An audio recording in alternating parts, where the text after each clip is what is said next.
How's she going, VOD viewers, and welcome to my post-Tennocon Warframe stream. Got a couple things I want to talk about today, and we'll probably play the game a bit too. Hello, Dogmeat. And hello, Dapperbot.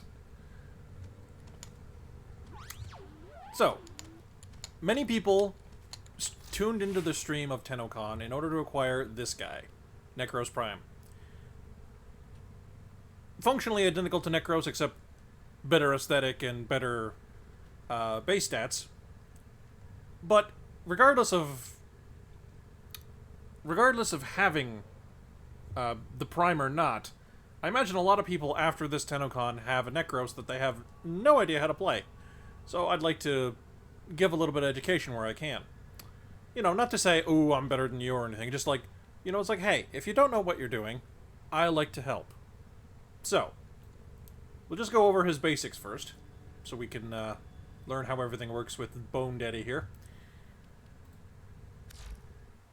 And we can figure out where to go from there.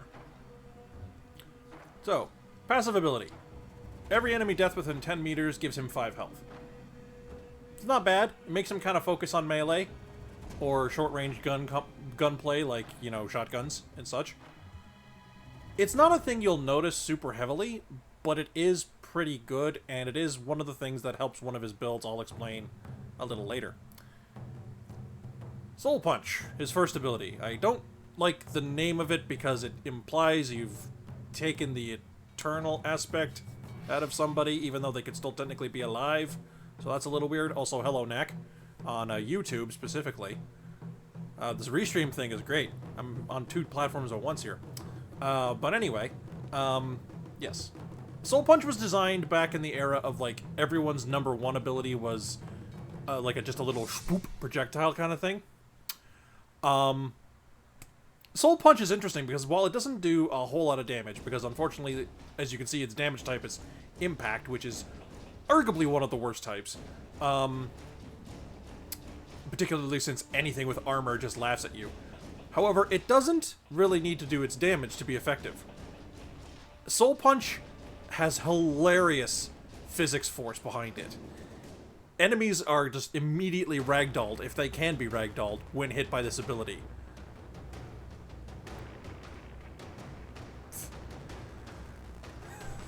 Having fun, Knack?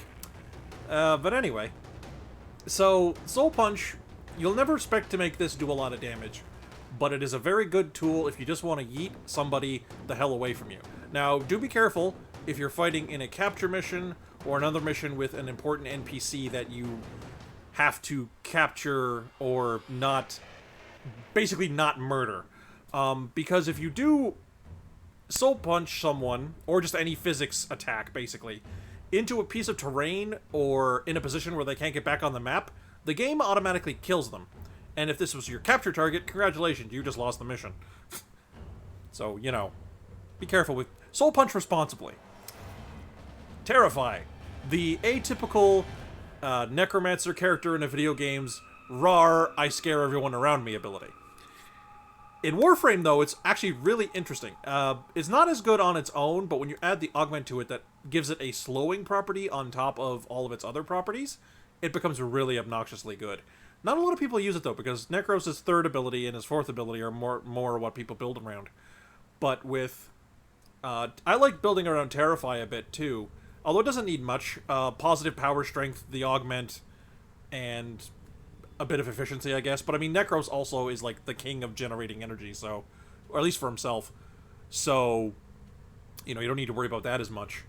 When you don't have the augment, the enemies run away faster than normal. But when you have the augment, based on your power strength, the enemy will be reduced. And even at just 100% power strength, like no bonus, no penalty, they're reduced by about 60%. That's a lot.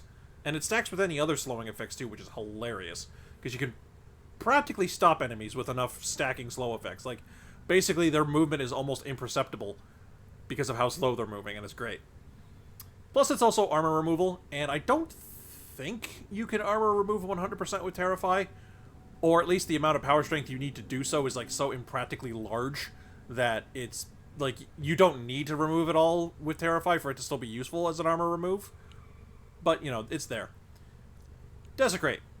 aka the ability that you used to spam to turn Nekros into a DJ. Just because of the casting animation. Now it's an aura that when you turn it on, just automatically pings your energy total for every corpse that it mulches up, and it gives you an additional chance to drop loot. Now, normally this is a health orb, but it can be ammunition and energy orbs as well as treasure loot, like, you know, the resources you use to make things and such.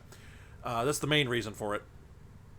You typically don't want to use this ability off of energy, though. You typically want to use this ability off of health with the Despoil augment. This is literally all Despoil does. It converts the energy cost of Desecrate into health. And remember, as I mentioned earlier, the passive ability of Nekros to heal based on damage, or heal based on enemy deaths near him, can make an efficient Nekros pretty much power himself. And there's a couple other things that work really well, and I'll cover them when we get to modding. But for now, still working on the basics. Shadows of the Dead, his ultimate ability. Unfortunately, for being an ability that's actually like the atypical necromancer, I summon my dead enemies to do my bidding kind of thing, it's not very good to actually be fighting with this. It's a great distraction, mind you, because the same reason that they don't do a lot of damage to the enemies is the same reason why they're great at tanking enemy damage. Enemies in Warframe don't do a lot of damage to themselves, and vice versa. You know, enemies cannot kill other enemies very well, and because of that, they cannot be killed very easily. Now, the Shadows of the Dead decay over time, but if you haven't lost any of the shadows, you can cast it faster than normal to just give them a full health bar again. And even if you do have a shadow lost, all the shadows that remain also regain their full health bar whenever you cast Shadows of the Dead. Although in that case, you'll get the full animation again, which, you know, can be a bad thing to get caught in. This has a good augment as well, where every shadow you have gives you additional damage reduction to a very large degree. It's a very awkward way of tanking, but like Nekros can stack a lot of weird things that traditional tanks don't stack to become durable in a very like ritualistic mage way, and I kind of like it. So, you know, that's one way to use the ability. Plus, if you've killed anything that has an aura, like an Eximus unit or an ancient, they usually get rezzed over just the regular fodder enemies, because like the game has like this internal pool of stuff you've killed that it pulls from to use this ability, and it'll prioritize the good stuff basically. And from there, you can, you know, if you're fighting the infested, you can raise a bunch of ancients and give your team their auras. You know, particularly the healer aura, meaning that the healer shadow takes damage for your team pretty much instead of your team taking damage, which is really good. Alright. Now, by default, Nekros Prime is unique that he comes with an aura slot with no inherent polarity. Only Nekros, Nekros Prime, and OG Excalibur. I don't know about Prime because I don't own one. And Umbra comes with a slot polarity.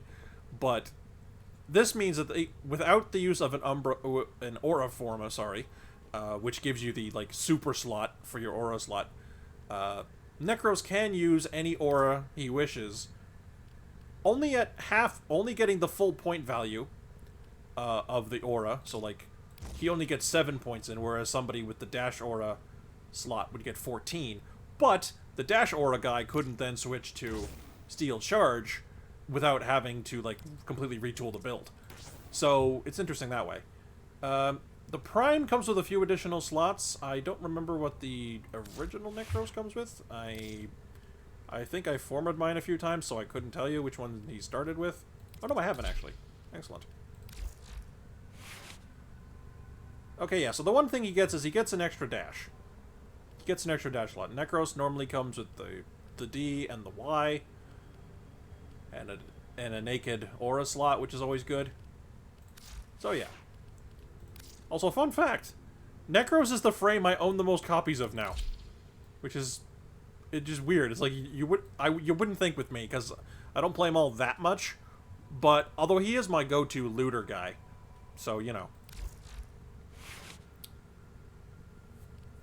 Alright, so we're gonna go to my actually leveled one. Here's my actually leveled Nekros. Complete with fashion. Also, can I just say, I love these, like, Bayonetta-esque aesthetic wings. Like, they don't do anything, but they just look cool. Because they're all dangly bits and flowy cloth and stuff. Love it. And yes, I have a Zaw polearm named the Meta. Alright, so I'm actually going to clear out some specs here and just show off. Whoops. And we're going to just make some specs on the fly, give you an idea. Now, I got 3 forma on here, so that would be one of the dashes, one of the Ds. And did I forma my Excellent slot? Oh, I guess I did. Okay, so, you know, you'll have less slots than I will probably, but you can get the kind of just the idea of what you're doing with the Necros. So typically, you pick one of the augments to build around, although Soul Survivor is just kind of like, hey, if you've got a slot to put it in, it's good. Unfortunately, it has the issue of a lot of people don't stay down when they die. They just take the, like, suicide death and then get back up automatically if they have a revive left. So, revive tech is a little less useful in these days, but this is one that has no limit to it. As long as you can cast a Soul Punch and you can target a downed ally, bam, they get on their feet again. You lose all your energy, but like I've said before, Nekros is very good at generating energy for himself, so not a big deal. Alright, so we're gonna put Despoil. Let's just make the like generic tanky Nekros with Despoil. Although that also needs Shield of Shadows, doesn't it? Yes. Okay, so Shield of Shadows and Despoil. Now, Equilibrium causes all mods, not all mods, all health orbs you pick up to give you energy. Energy orbs also give you health. Not as important, but is a thing. With Equilibrium, because Desecrate gives you lots of health orb drops, because almost every enemy drops one. That extra loot chance, I don't think it applies to the orbs, to the health orbs as much, because like almost every body seems to drop one in my experience. Maybe it's because I usually run with a bit more power strength. This is base stats. We'll test run it when I get this all built up. Alright, so Equilibrium gives us the ability to get energy from health and health from energy, while still getting the regular benefit of the item, mind you. Okay, so we need durability. Now, adaptation is a pretty rare mod, so if you don't have it, health conversion is pretty good as well. Again, because health orbs give him armor, and he's making lots of them, he'll never be not without that, like, 1350 armor from having 3 stacks. You know, barring just some horrible, horrible accident. Another thing you could try to do is quick thinking, although, unfortunately, with quick thinking, actually, now that I stop and think about it, think about quick thinking, the Despoil will turn off if you don't have enough health to pay for it. And quick thinking leaves you at 2 health and starts using your energy bar as a health bar. So not as good, but it is an option. Health conversion is like the next best thing, but adaptation is like the thing to get. Like, I mean, every Warframe pretty much becomes stronger and harder to kill with adaptation, but it is a very end game thing to get because it's from arbitration, so I'm not going to say you have to have this to make this build work. But I'm going to use it because I have it. Vitality in because you are using your health primarily, plus it is mana for your Despoil, basically. And then from here, I do believe we just need more strength. Truth be told, I don't do the Shield of Shadows thing much, personally, but, you know, it is, like, one of the things to do with him.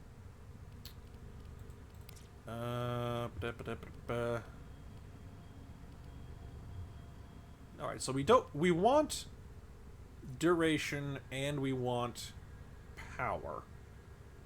So we really don't want to use Transient Fortitude if we can help it.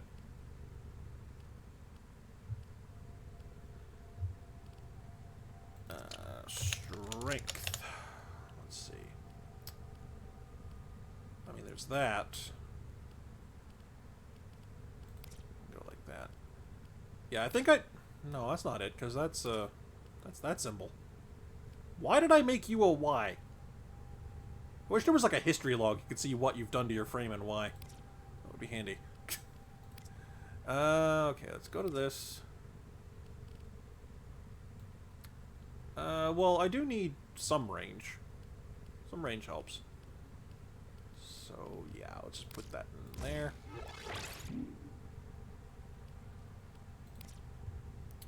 And then we will put...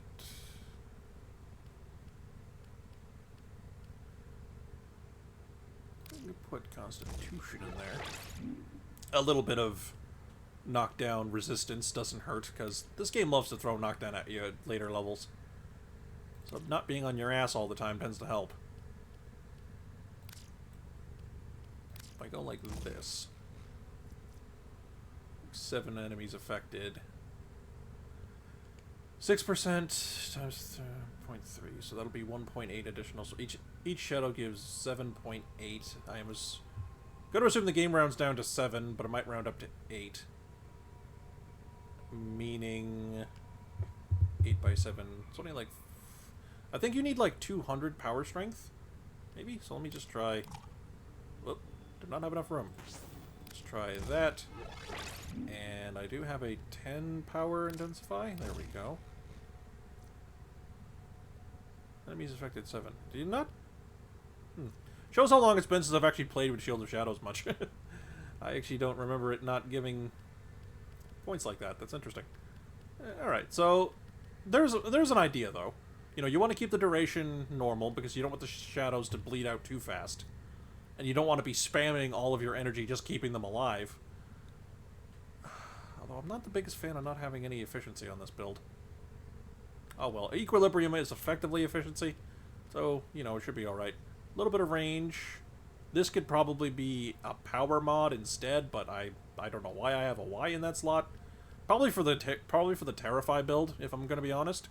That's probably why I have it there. Actually, if I equip Steel Charge, I can put the full power Intensify in there. Yeah, there we go. So 185 power.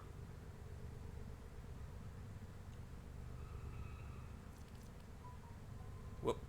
So I'm probably going to get like 10 DR, 10% DR per shadow, give or take. I wish this updated with your power strength, because this does get affected by power strength, but it doesn't show you the upgrade when you actually have more than 100% power strength, which is obnoxious, but something they're working on, I'm sure. Okay, so there's an idea of a Shield of Shadows build. You want power strength, you want at least positive duration. Everything else is kind of secondary, but, you know, it helps. Configuration B. We're going to do the Terrify build now. So we're going to grab Creeping Terrify and Disboil, because that's just how you do Necros, at least in my opinion. I have Arcanes. Arcane Energizes help because they trigger off of whenever you pick up Energy Orbs? On Energy Pickup. Now, I almost am sure that works with Equilibrium. AKA, I pick up a Health Orb, I get Energy. This has a chance to trigger and give the whole team energy. Or at least people near me. Even if it doesn't, the increased drop rate I'm getting from despoiling everything does give you a lot of energy orbs too. So, you know, that works as well. Alright, so we've got those augments on. Again, we're going to go like that. We want to Creeping Terrify, so we want to have like positive power strength, but we also want a lot of range. Because we want to spook everybody in the room. We want to spook everybody. Okay, Overextend does drop our power strength a little bit. But then we put Transient Fortitude in here. So we have almost full power strength. We're a little short. But then we have 190 range, which is nice. We'll put this on. So now we have 205 range. We do want some efficiency. But we don't want to cut our... We don't want to cut our power... Or we don't want to cut our duration. So we have to use Streamline. And then I guess we can put a we can put a Constitution in again. Again, give us a bit of knockdown knockdown resistance effectively. So our Creeping Terrify will only reduce their move speed by, I'm going to assume, like 55%. That's still a lot. And it's also going to hit like the whole room. It's going to hit everybody. Can affect up to 19 people within a 30 meter, like almost 31 meter radius. Good times. And plus, you know, if the team gives power strength at all, or like for example, kit gun. Could just equip any of my kit guns. Grab an arcane, like there's... Don't think I have this one. Do I not have the one? Oh yeah, this one. I just don't have... I don't have a full set of them yet. But this one on headshot kills gives you ability efficiency and strength, so like, I could headshot a guy and then spoop all of his friends, and then they go even slower than 60% of reduced speed, you know, that kind of thing. To give you that idea.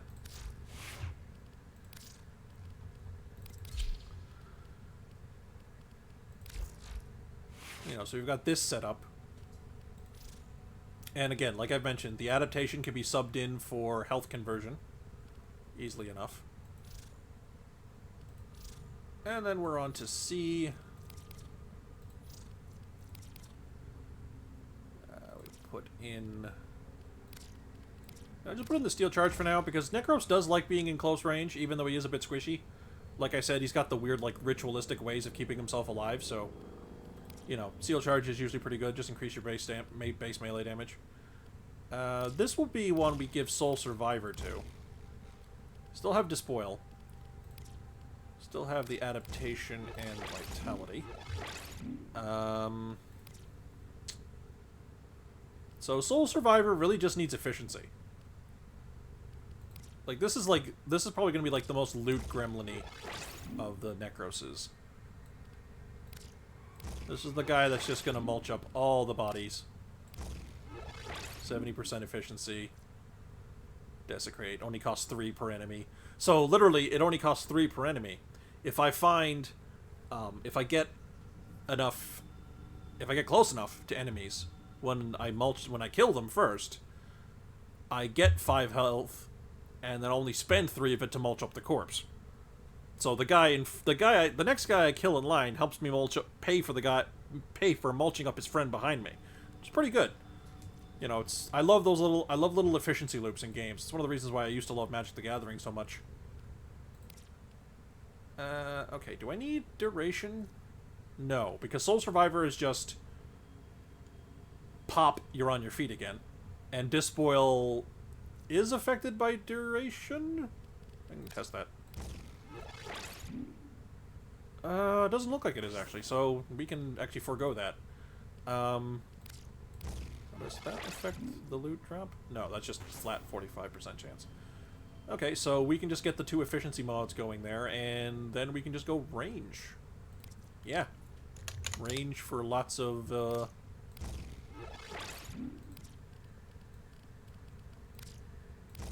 range for lots of loot. Loot up, you know, mulch up the whole map. I don't really have a good... I mean, what would duration help here? It would help Terrify, which even if you don't have... augmented... like, you don't have Creeping Terrify on, is still pretty relevant. I could put Intensify on to get some strength back. So that... Actually, that's actually something I forgot to think about. That amount of health return probably is affected by power strength. So I'm probably going to want to have that at least like 95% like I got it here, because otherwise I'd resurrect somebody, but they'd be so fragile they would just fall again immediately. So that probably wouldn't help. So, you know. Give it an idea. Anyway. Let's go play with Nekros for a little bit. I'm going to change this a little bit too, actually. I am going to put...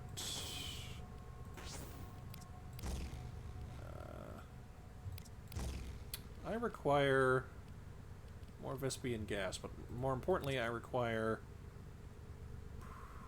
Maiming Strike.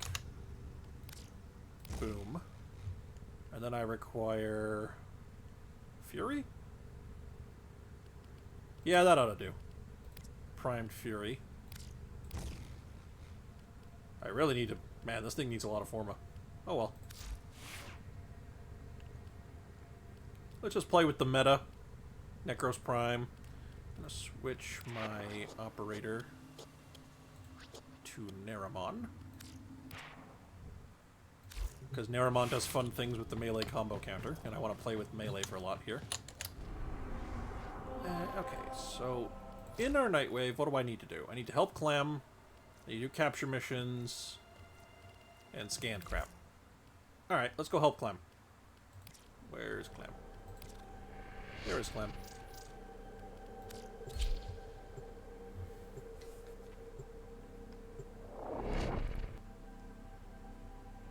Knack, could you do me a favor? Could you, if you're still there, could you check if I am also streaming on Twitch? I should be, but I'm just not sure.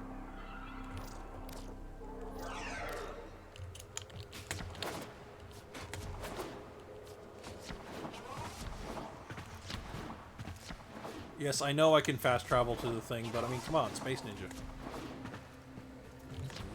Oh. No. Just... I'm a little confused. I don't think this video is supposed to look like that. I got a notification in my email, but I'll go peek. Okay, thank you. That would be most appreciated. Oh, I didn't think they changed all the relays to be this way. I guess they did. Anyway. Go to Darvo. Hey, good to see you. You know, I'm kind of surprised people buy from Darvo. I don't know, I'm just such a purist when it comes to playing this. I don't like buying weapons unless I'm, like, really strapped for, the farm. Like, the one weapon I've ever bought, well, I bought, like, the bundle it's in with some other goodies, was the War. The Stalker's big-ass sword.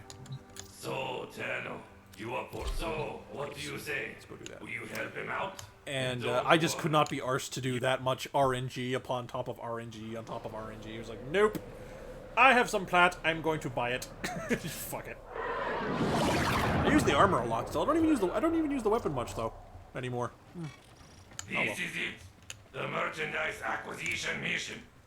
You and Clem cause a ruckus, while my other operative steals the artifact. Let them know you're here. Nice. Thank you, Nick. Come. They cut off life support. You want to let them intimidate you like that? So this is our Shield of Shadows build. Move and So strike. once we get enough We have to dudes win this. killed, we'll summon our own dudes. Get ourselves our suits. Damage reduction.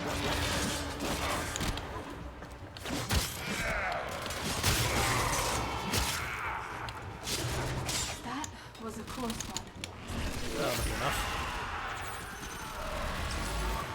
Shadows. 78 DR. That's not bad. Considering we're already gonna possibly be rocking 90% of any one element at any given time.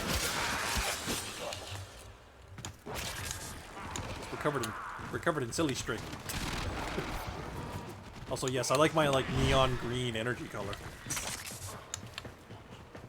But as you can see in the bottom of the screen there, I'm collecting health, but also getting energy.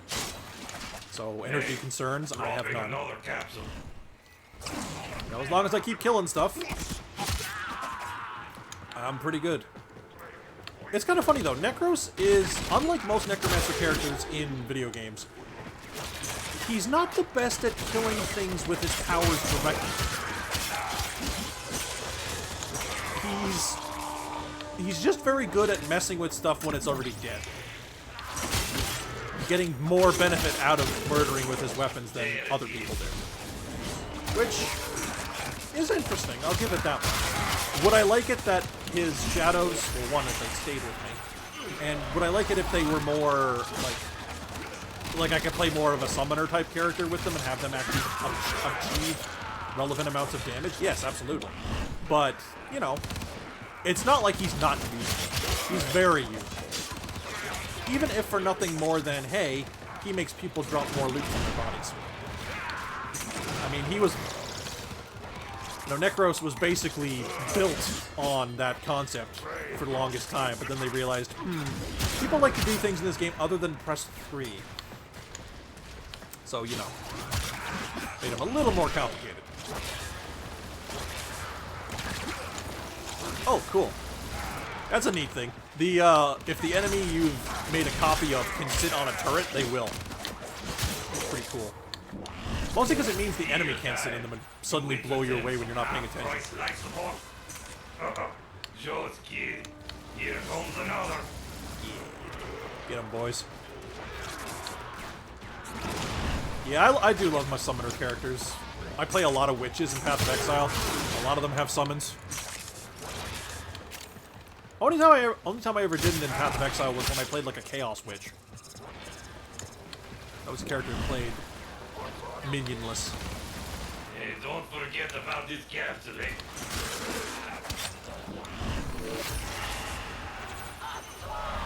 Oh, fun fact too. Shield of Shadows will teleport your dudes that are too far away from you back into range. So in addition to giving you dudes in the first place, it keeps the dudes you have alive by regenerating their full health and shield bonus. And teleports all the wayward ones to you. It's a very versatile button. Which it kind of needs to be, because this game does not have a lot of button space. Oh, shit. Oh, cool. Didn't lose my dudes. I was wondering if they counted as, like, buffs the way some Warframes when they get fallen off a bottomless pit, if their buffs, like, you know... If their buffs basically collapse when you get summoned back. But they don't. Oh, fuck. Ah! Gotta hate melee. Oh, I did drop my spoil, though, which is bad. I'm going to bring that back on. So that's pretty important.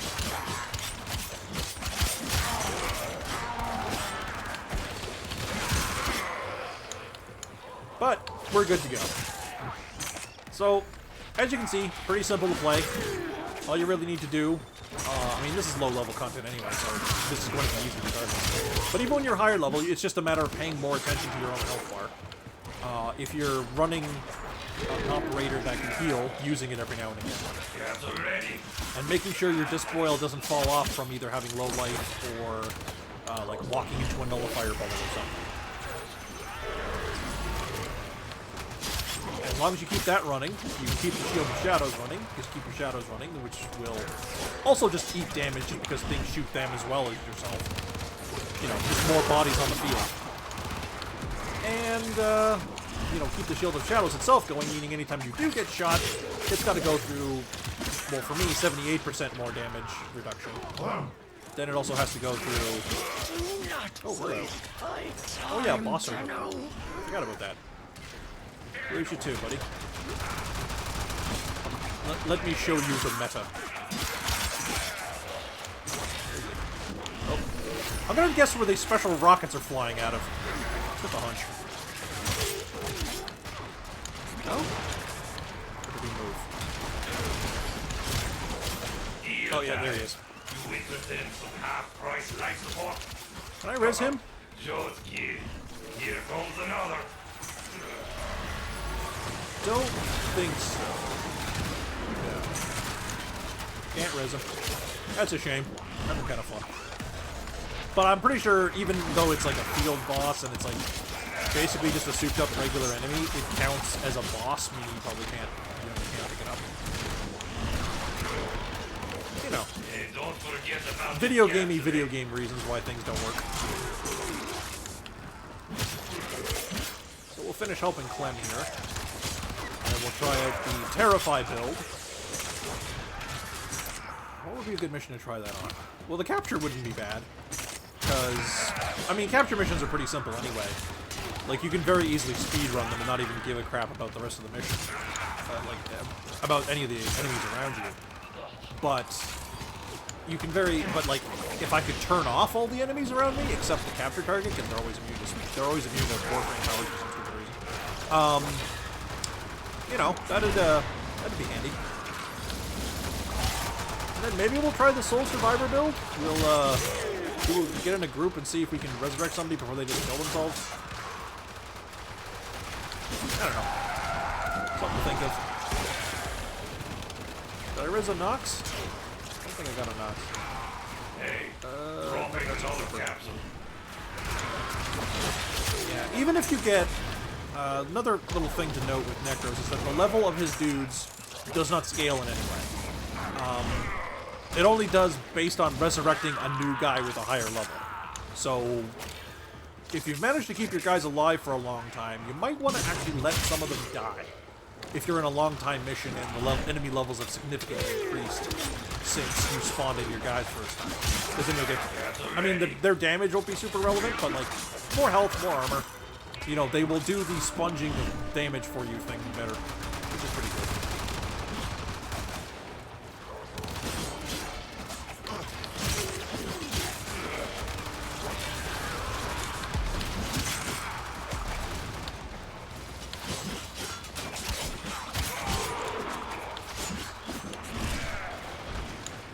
And I mean, with this setup, you can use his other abilities, like yeet you over there. Knock you like your ass. Scare you. You know, it's not like the other abilities aren't devalued to the point of uselessness, but the focus of the build is the Dispoil and the Shadows of the Dead. But if you just want to flick somebody into orbit, you can do that. You'll want to pay attention to your energy though, because obviously you're paying full price for your Shadows of the Dead, but you're generating so many resources. You can do that. You can afford to do that. I do love any frame that can make use of equilibrium. It's such a fun mod. But like you can't just slap it on a frame and expect it to work, because you're at the mercy of RNG. And unless you have something that lets you roll extra dice, basically, like Nekros or Deja can also force orbs to spawn, as can Oberon. Unless you can have that kind of either extra dice or forced rolls, it's not going to do so well for you. Now, if you're in a group with someone else who can, that will work, but that requires more coordination than most people do in this game. But it's still going to be really fun.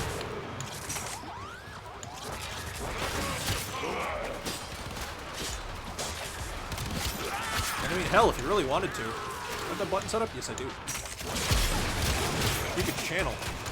Give your melee weapon a boost as well.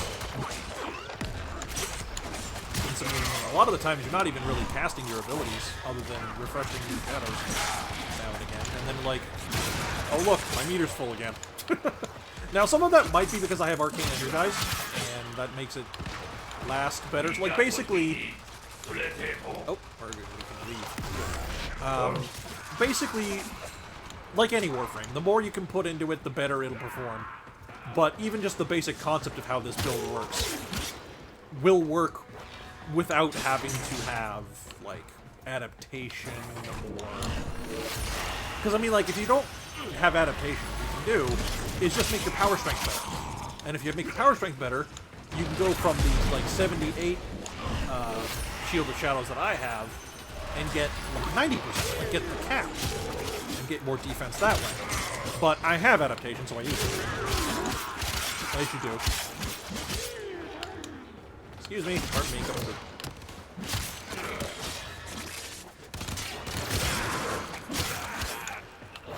Yes, fall victim to the meta.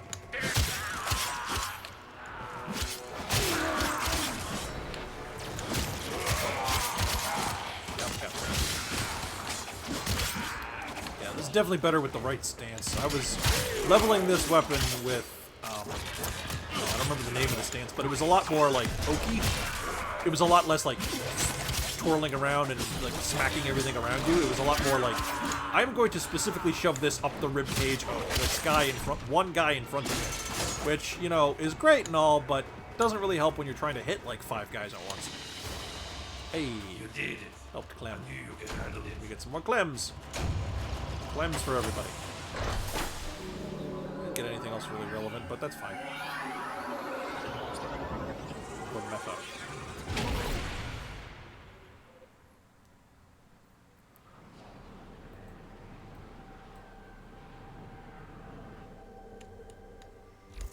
Okay, so. Hey, we're on mission control because we were on a relay. Let us swap to the second build, which is the Creeping Terrify build.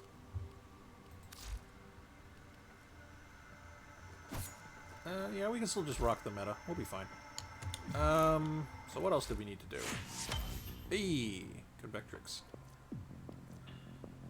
We need to capture missions. So let's just go somewhere with a decent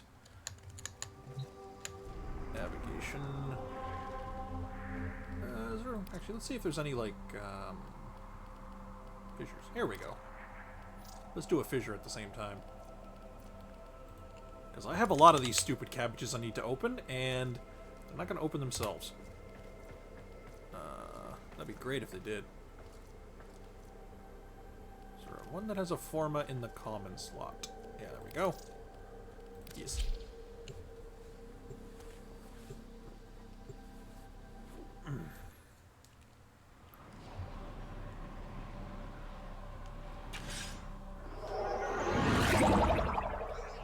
So I got a chance to actually talk with Megan, one of the faces of DE.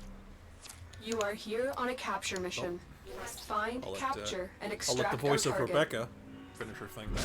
Watch the security systems. And I actually got a chance to ask a couple of interesting questions to her about, you know, just Warframe in general, and, you know, some upcoming stuff, some stuff that's been in the game for a while, you know, things like that. Now, I definitely didn't ask anything, like, super new relevant, just because, like, well, they're going to be tight-lipped about it, why bother? But, you know, we did talk about the newer stuff a little bit, because it was in like a very open setting with other people around, so, you know, they got their conversation into. I just, you know, recorded the answers. Now, I didn't actually record it, like, as in have a footage of it, because, well, I didn't want to be rude. I didn't want to be rude and be like a paparazzi type guy getting footage. Instead, I just wanted to, you know, have a conversation with her. And I did ask her if I could talk about this stuff. And she's like, oh yeah, sure, no problem. So, you know, I'm respectful about it. Oh, nullifier bubble guy, great. Oh god, don't have the Glaceon. Okay, you do not. The guy with the Glaceon does absurd amounts of damage for some stupid reason, and I have no idea why.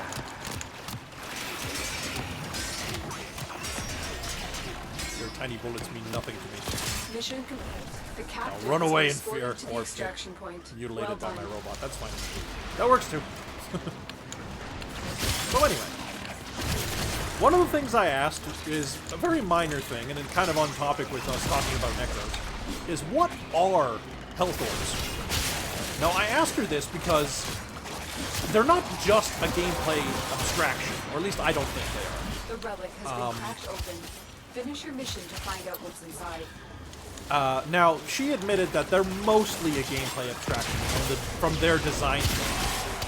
Because the only reason that I say that they're not, and the reason that the question came up really, is the fact that if you have low health on your Warframe, and you have your operator, like you're far enough in the game to have the operator character,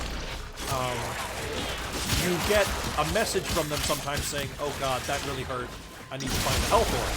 So I'm like, okay, that establishes that these things exist in-universe.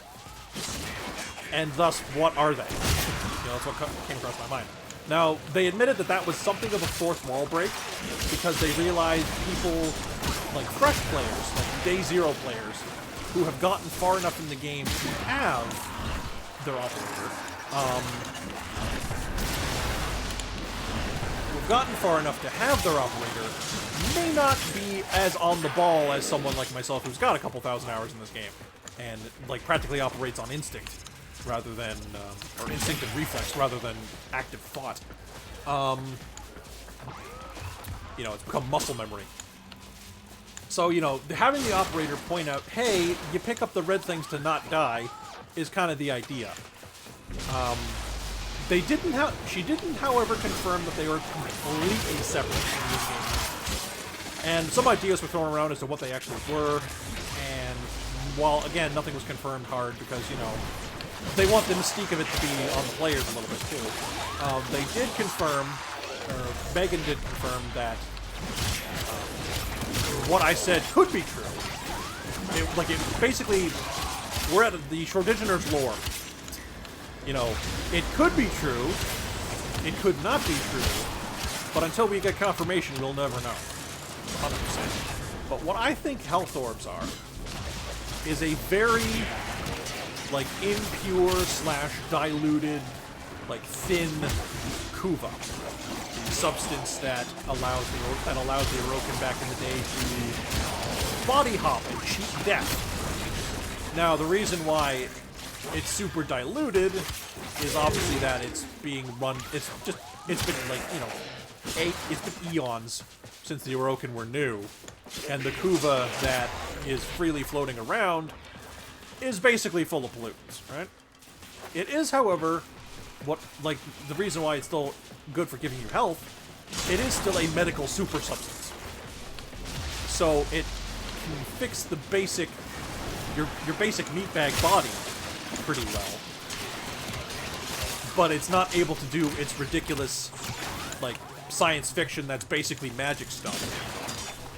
That's why getting the kuva that can do that is a lot more complicated for both the enemy and us. Now, I also got around to talking about weapon classes that, melee weapon classes in particular, that are basically useless. like, I'll be completely honest, like, some of them are just really, really bad. For example, dual daggers. They're just hot garbage, really. And I was thinking, and I posed the question, well, how about, if it's possible, could we potentially, like, collapse some weapon classes into other weapon classes to give the weapon class that was worse better support for the, oh hey, I drew a prime. Better support for their dual fish. Yeah, that's about as effective as dual daggers are, unfortunately. Not nearly as hilarious. The biggest thing that they cited about the difficulties for doing that would be rigging the animations for the other weapon stances onto different weapons, which makes sense. That isn't something that's easy to do, and that is a time commitment for something that isn't new. And, you know, for a game that lives and dies on new content, you know, like most live service games do, you kind of got to focus on making new stuff. You can't spend all of your resources going back and tweaking old stuff, because that just bores people. You got to do it a bit though. You can't let it, like, you know, you got to hit that balance of the two. If they were to allow weapons to use stances of different weapons, however, what they would probably end up doing, as she put it, would be just give the weapon that wants to use the other stance its own version of that stance. Like, the thing I suggested was dual daggers being allowed to use dual sword stances. Happy hunting. Because a lot of those are a lot better than the dual dagger stances. Ready to blast And,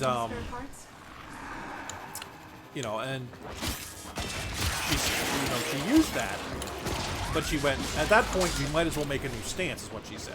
And I'm like, yeah, I mean, that's fair. But, I don't know, I'm the kind of guy that likes to prune things in design. So if I see, like, you know, if I had, like, absolute authority over Warframe design, there would be a lot of stuff I would just cut. Like, not necessarily, or, like, I don't know, maybe not cut, but a lot of pruning in terms of it being separate from other design elements and all that. No, the fear didn't work, I think. But, you know, that kind of thing.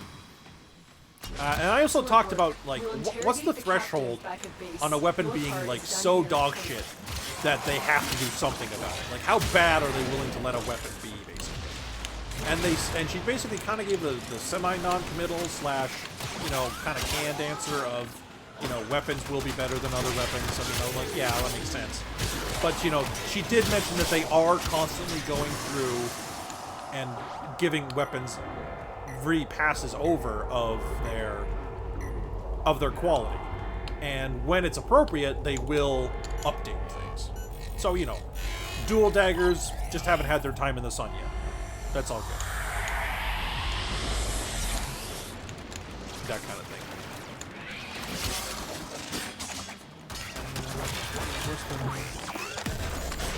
Yeah. Coloring options. We talked a little about fashion frame, because that is the true end game of Warframe. That's And, it. You opened the relic. Finish your mission and we'll take a look I asked inside. about the ability, because we were talking about a couple of the new frames that are coming out, and I was wondering, could I do certain cosplays I wanted to do with them based on where I can apply custom colors on them? Because the way the way customization working in Warframe is that you don't have the ability to color where you want, but you have the ability to apply whatever color you want / own to where they say you can, because they have it pre-set up like that. Like, it's kind of hard to see with all these glowing nonsense particles on me, but like the red bits on this frame, for example, are one thing I can color, but like I can't put red freely on where I want to put it. I have to put it in a section where they put it. Like, I can make the white section red, I can make the black section red, but I can't just put like a smear of red on the frame, if that makes any sense. So what I was wondering is, one, would we ever be able to do that? And we kind of joked a little bit about hooking up your Warframe to MS Paint to allow you to freely customize Warframe colors. But the realization is that, you know, it boils down to where the skin of a frame can be colored based on its design. And I threw the idea at her of frames that have skins that are basically the same, except where they're colored is different. Like, basically, just think of, like, look at this frame, and just make it that the different color locations are just in different places, even if it is the exact same skin otherwise, right? Like, I was throwing that idea out, and, you know, again, it wasn't a thing she rejected outright or anything, but, you know, she did state that, again, it is something that would take time, and it's the kind of thing that they can't shelve progress in favor of doing, so, you know. But she did think it was a good idea, so that's kind of cool. Talking about the two new frames that they were teasing in Tennocon in the dev stream beforehand, Grendel, our fat boy frame, our big man frame, and Goss, our speed frame, that, as I put it to a friend the other night, excuse me, my throat. As I put it to a friend the other night, if Volt is the frame that likes his speed, but I see him as the mechanic. Goss, on the other hand, is going to be the car. Volt will make him go fast, but Goss wants to go fast regardless of Volt, if that makes any sense. But at Tennocon, we got to see Goss basically pulling a Jesus and walking on water by going really, really, really fast. Like, as in, he is literally a blur of color and motion, kind of fast. And, you know, so we were wondering, like, all of the folks there that we were, Megan and the collection of folks there, we were all just kind of powwowing about how might that work ability-wise. Like, I think it's one of two things. It's an ability that you activate and it's a toggle, and you just enter fast mode. Probably can't shoot your guns or anything, but, like, you just become a bullet pretty much. Excuse me, gotta take a drink. Stay hydrated, kids.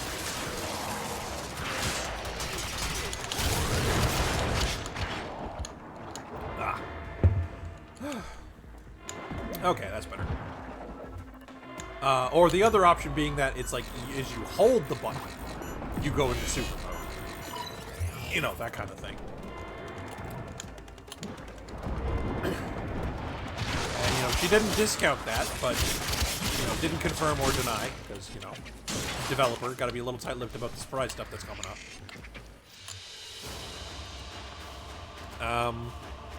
Yeah, like I got on my paper here, it was mostly fan speculation about how their abilities work, because, you know, they don't want to spoil anything. They did mention, however, at Tennocon that, or, well, not at Tennocon, but talking to her afterwards, that Grendel was not given his... I'm impressed how you carry on a monologue and slaughter countless scores of disposable goons in style at the same time. Well, to be fair, melee in this game is very simple at the moment. I mean, they're actually going to streamline it a bit more, so be even more so. But you know, low-level enemies plus melee combat that just hits everything in the room equals I can mash a button while talking. They did mention, however, that Grendel, aka Fat Boy Frame, was not using his current custom animations. They don't have them done yet. So in the Tennocon footage we saw of him, he was not in his final form, let's put it that way.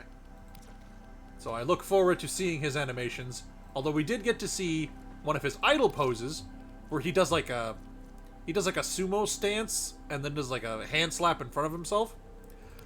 But it was paused at such a time that between him and Goss, it looked like they were doing a Ginyu Force posing, and I thought that was funny.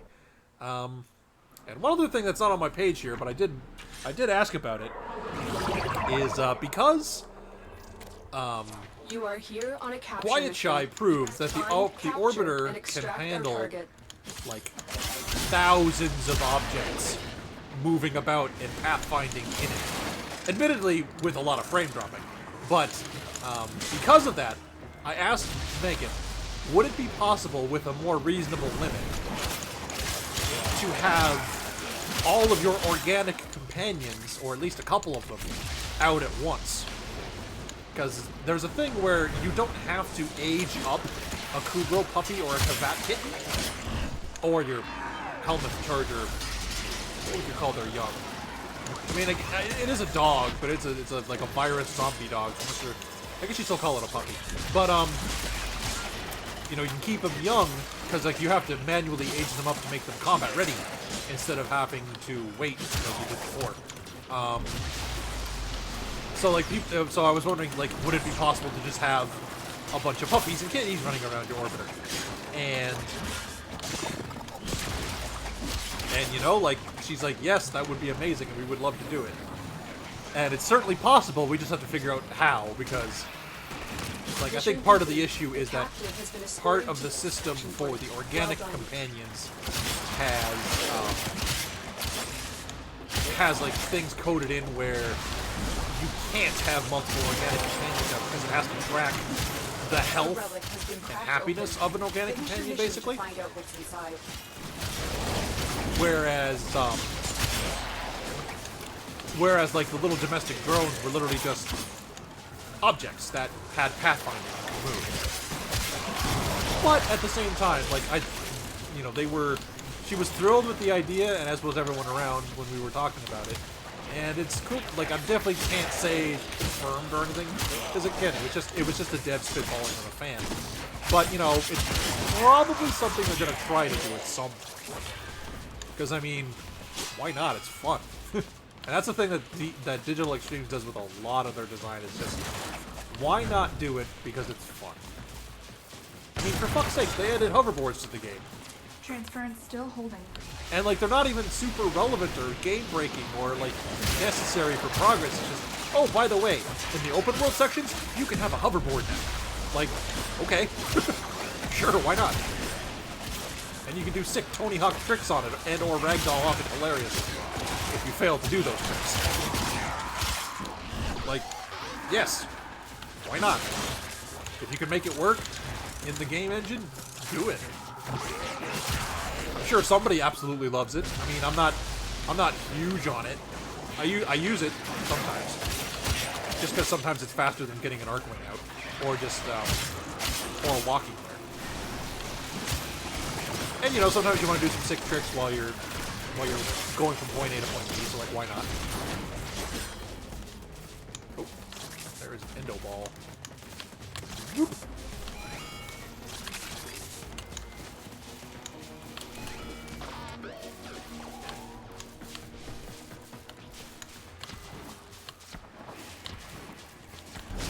Now, there is something of a limit to why not do it in a game, because obviously you don't want to give your game too many things that aren't relevant. Because, like, I know a lot of designers will, like, praise basically what they call the noob trap, where, like, it's something put in the game to purposely be bad, and to be an incorrect choice. And I'm like, that's all well and good, but why make something that's inherently pointless? Like, to me, that doesn't make any sense. Like, I think a choices a player makes should be a difference of flavors of good instead of good or bad. Because ultimately, then, it isn't really a choice. It's just, you use this option or you're stupid. You know, which no one wants to be stupid. I mean, unless they're memeing, but that's different. No one who's seriously trying to be effective in a game or any situation wants to be stupid. Put it that way.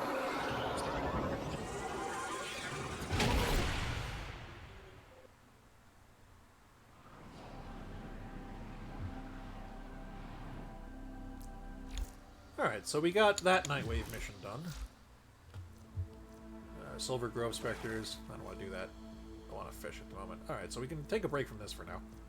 These are the weeklies. This is the daily, which refreshes in 2 days for some reason. Alright, so I'm going to equip the Soul Survivor build, and we're going to go public. And we're going to see if I can actually resurrect somebody with it. Because, truth be told, I've never actually done it with Soul Survivor before. I've never Soul Punch revived somebody before. I've seen it done, and I've been the recipient of a Soul Punch revive, but I've never done it myself. And it's going to be a little tricky because people, you know, like I said, people just kind of commit Sudoku whenever they get dropped and just jump up with the revive again these days.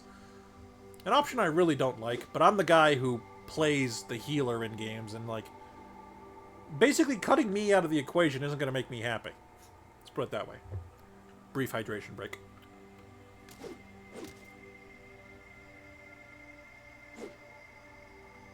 Ah. Blech, room temperature water. Oh well. Okay, so upgrade. We will go to Spec C, which will be our Soul Survivor build.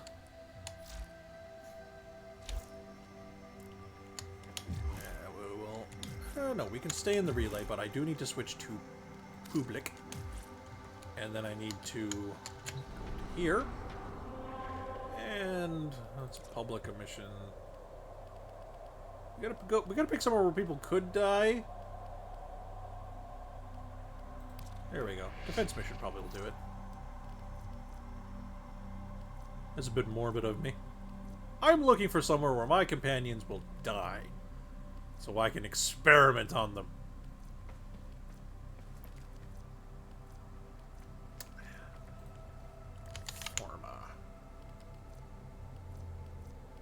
Come on. Give me the Forma. There we go. This one. Oop.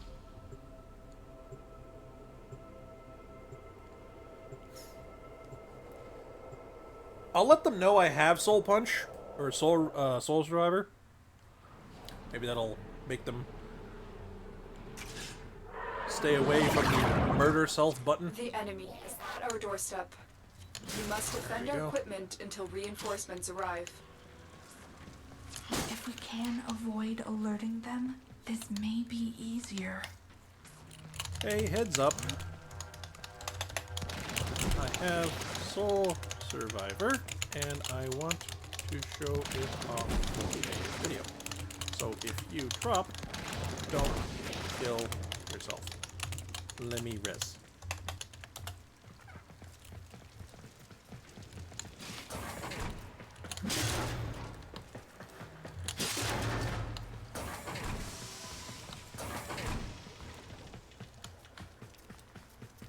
What was this one again? Oh yeah, this is the one where the frickin' objective moves. Oh well. Hey, you got a group that's paying attention. Good times. There we go. And so it begins.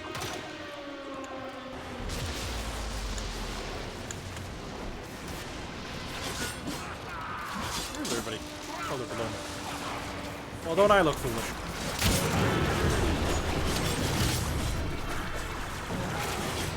Do we have a speed book? Or is it a slow book? It's a slow book. That's okay. Speedva's better for defense, but you know. Either work. Oh god, we have a Saren and a Slova. I don't think anyone's going to drop anytime soon. Unfortunately.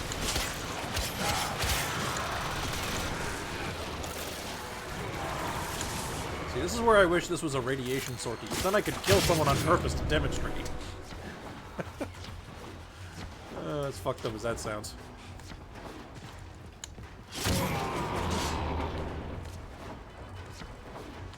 Oh, I'm gonna turn that on, don't I? You gotta remember, you gotta keep the despoil running on pretty much all of these builds. I can't think of a Nekros that doesn't use despoil, truth be told. Because, like, the big thing with the equilibrium loop is that you need to be taking damage. And, you know, so you have less than maximum health, meaning you...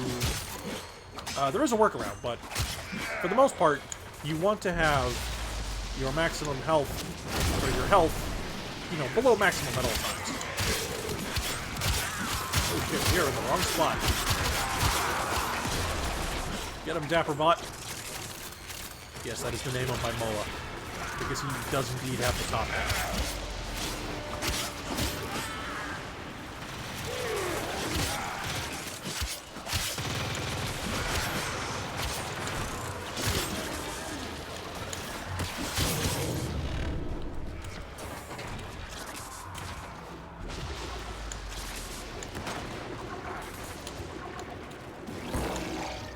The meta has leveled up. Do I have another weapon? No, I don't. Oh well.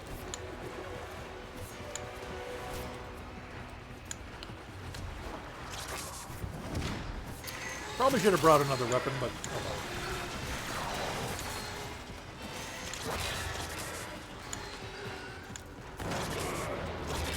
But anyway, the workaround to needing to run despoil if you're really tight on mod space is you could run it with what's the mod called? Synth Fiber. Synth Fiber is a mod for Sentinels or MOAs, basically mechanical companions, that lets you pick up health orbs at all times. And in exchange, your companion gets an armor bonus whenever you pick up a health orb. Because you can pick up a health orb at all times, even when your health is full, you can always convert them into energy with equilibrium. You know. That old trick. But, you know, some people don't use the synth mods. I love them personally because I love their secondary effect of making you reload your weapons passively whenever you're hot swapping to another weapon, which is pretty great. But the, yeah, so Synth Fiber or Despoil is pretty much mandatory to make Equilibrium work with Nekros. Despoil is just like the OG version of it because, well, I mean, at that point you could also use a Kubro or a Kavat. Particularly a Kavat if you want to really double down on the loot finding. Because the Smita Kavat, the one with the, like, grab bag of random buffs it gives you at random intervals, has a buff that also gives you more loot. Or it multiplies the loot you find? I don't know. One of the two. So, you know, having Nekros roll more loot, and having the cat roll you more loot when you pick it up, you know, pretty good way to get a full tank of stuff. Whatever it, as long as it's something that can drop from an enemy.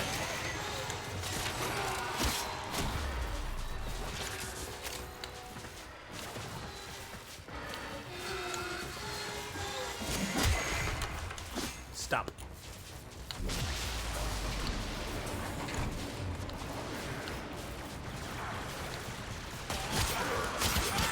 Like, if somebody's pet would die, I could probably still do that, too.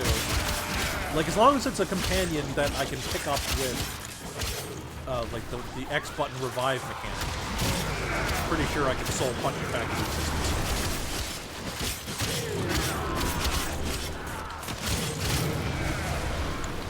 Just, like, the most violent resuscitation.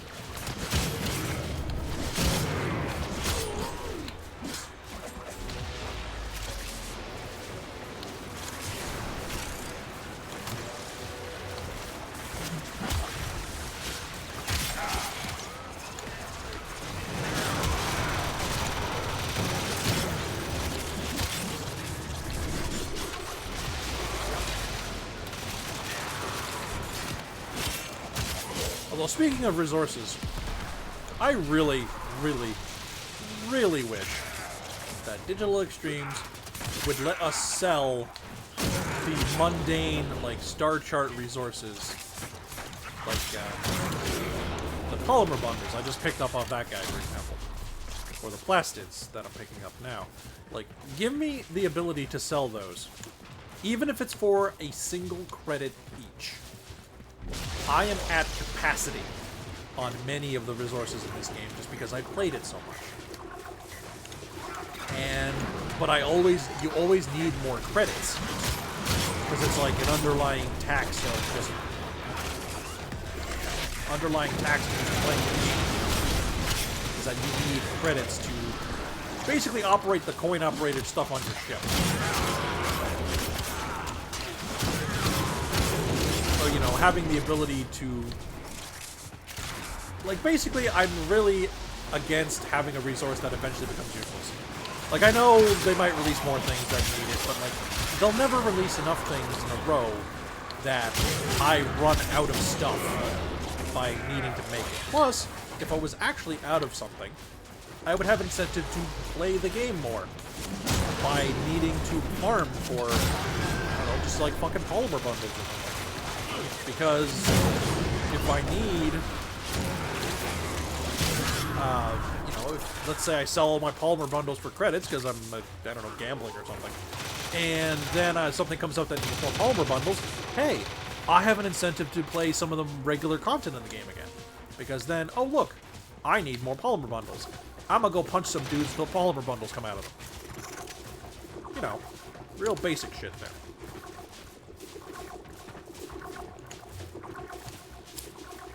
Yeah, like basically, you know, like any virtual economy, we have the money spider problem. Ew. Yes, please. You know, we have the money spider problem. The fact that we can slap open a spider or any enemy, and it gives us, money.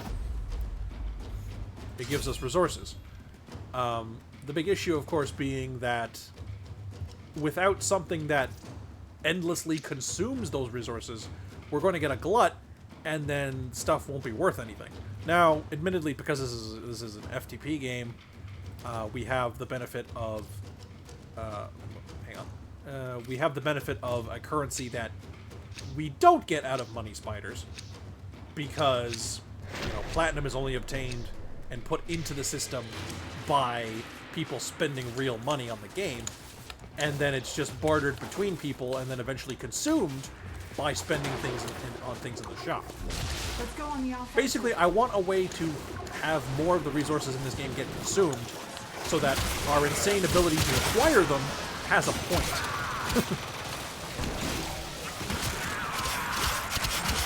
You know, would be nice. Not the kind of thing they absolutely need to do, but like, again, it's one of those things where if I had authority over the game in any way, shape, or form, I'd be like, do something about the excess resources that people are sitting on. Like, I'm sure it's wasting server space, keeping track of shit like that. Especially when it's, because like, there is a cap on how much of a particular resource you can go. It's like 99 billion or something ridiculous like that, but I've hit it on some resources. Because, well, one, you pick up a lot of some resources, like some of them come in increments of like several hundred per drop. Particularly if you're running boosters and all. And then, you know, at that point, I still can't pick them up. I can't pick up that resource anymore, but I still am picking it up. It just doesn't, it just goes poof. But like, I'm still sitting on this giant pile of useless money, basically. Or at least very nigh useless money. Because like some things, there are some things that are decent resource dumps. Like for example, I do believe polymer bundles are used in a lot of the consumable items. These chummies. I'm pretty sure polymer bundles are used in those a lot. And, you know, so if you're the kind of person who uses them more frequently, maybe you do run out of polymer bundles. I don't. You know, so... yeah. Just a minor nitpick of an otherwise fantastic game. Because, you know, no game will ever be perfect. You know, say whatever you will. No game will ever be perfect. But could it be better? I think so. Even if it is in small ways every now and again. Because, like, you know, you don't have to, like, overhaul the whole bloody engine or something. Small like that. But, like, I don't know, how hard would it be to put a vendor value on a bunch of items? Can't be that hard.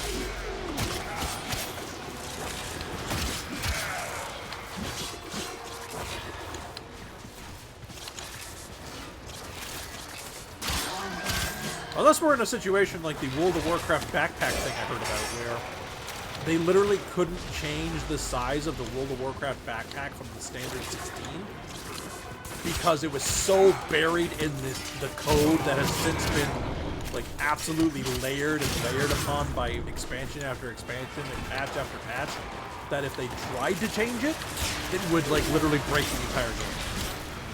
Because it's just a Jenga tower at this point, and doing anything on the shaky Jenga blocks is going to break the whole damn tower. That's it.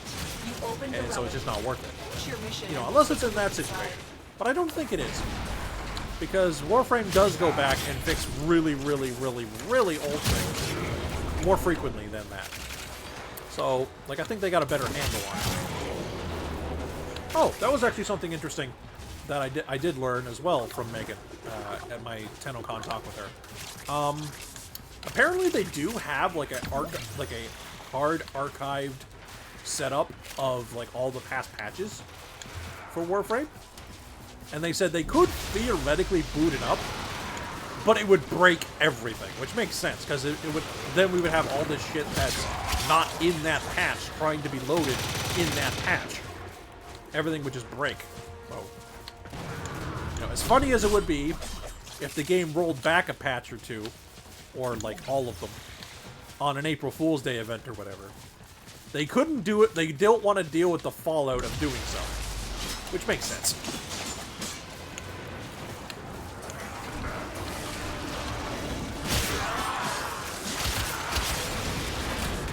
Because, you know, as much as this is a game, this is also a business.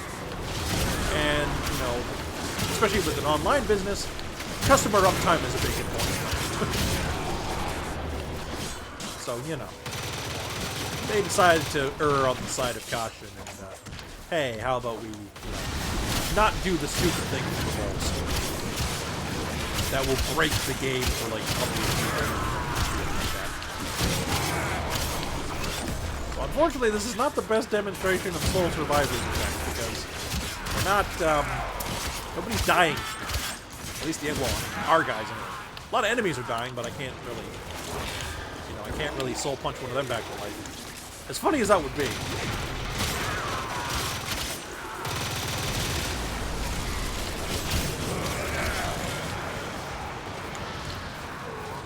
So, since we're still just talking about Nekros and Warframe and all that, and talking about changes, one thing I'd love to see, because Warframe has a chronic problem with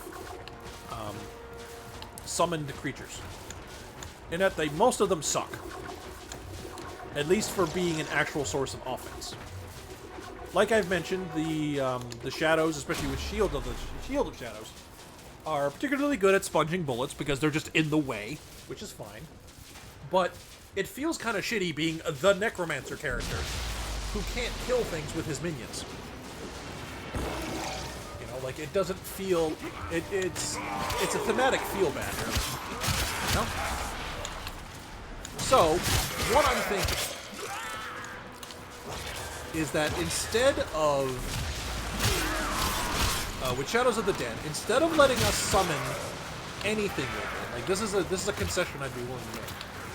Instead of letting us summon anything with it, what it does is it summons a pre-made mob that Nekros has like a copy of, basically.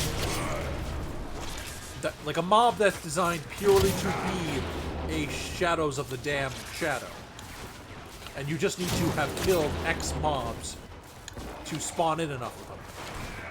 And you design this mob with an AI package and like movement speed and damage to make it relevant as a source of damage for Nekros, instead of being reliant on the enemy AI, which is good for being defensive. It isn't any good at the offense. Unfortunately, it's kind of what you want your summons to be doing, for the most part. Particularly in this game. Ugh. Ooh, pardon me. That was a close one. Ooh, it's been a while since I've done enough jawing like this. The throat is not prepared. I didn't give it like 2 weeks written notice. But that's fine. I shall suffer for your amusement. That's what streamers do, right?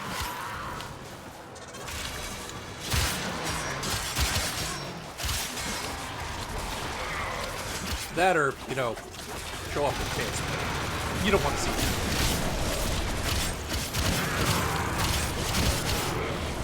Also, I do enjoy not violating any TOS. Sadly, you will have to go without.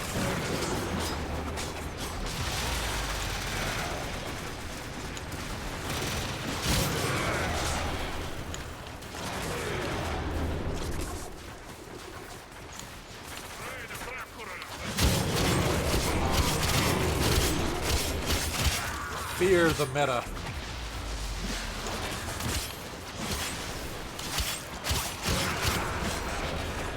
So yeah, so for Nekros, solving his minion damage problem, make it that instead of having, like I said, instead of having the minions be literally just carbon copies of the enemies we're fighting, have them be like a mob designed to be an Nekros shadow, and give them like a really hyper-aggressive AI, or at least the ability to target them in some way, because they've experimented with some of the summons where you have the ability to like basically sick them on a target, and you know those work pretty well. But like Nekros doesn't have that ability, Nyx doesn't have that ability. So, and these are like two summoner / mind controller frames. So you kind of want to have them the ability to actually tell their minions, you know, to seize them, pretty much, to release the hounds, so to speak. So like have Nekros have the ability to Zephyr Prime. Ooh, I'll take the Condi though. Oh, Bolto Prime Receiver. Shit, I do need those two. Damn. Oh well. Take the rare drop when in doubt.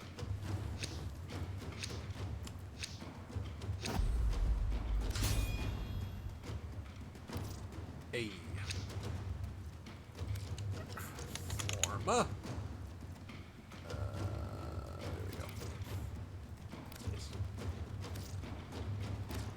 I mostly always look for Forma when doing relics because unless I'm hunting for something specific, I just always need more Forma. So getting the Forma blueprints is, or having an option to get the Forma blueprints is usually worth my time.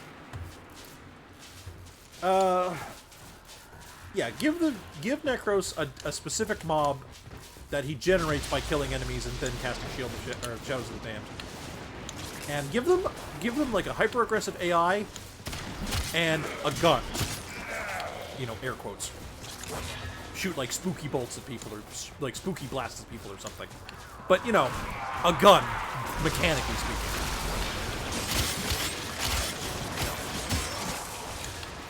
So that way you have like aggressive AI that hunts down hostile targets within a certain radius, maybe based off your power range. You know, so if you have a really high power range, your shadows would like scour the map for targets.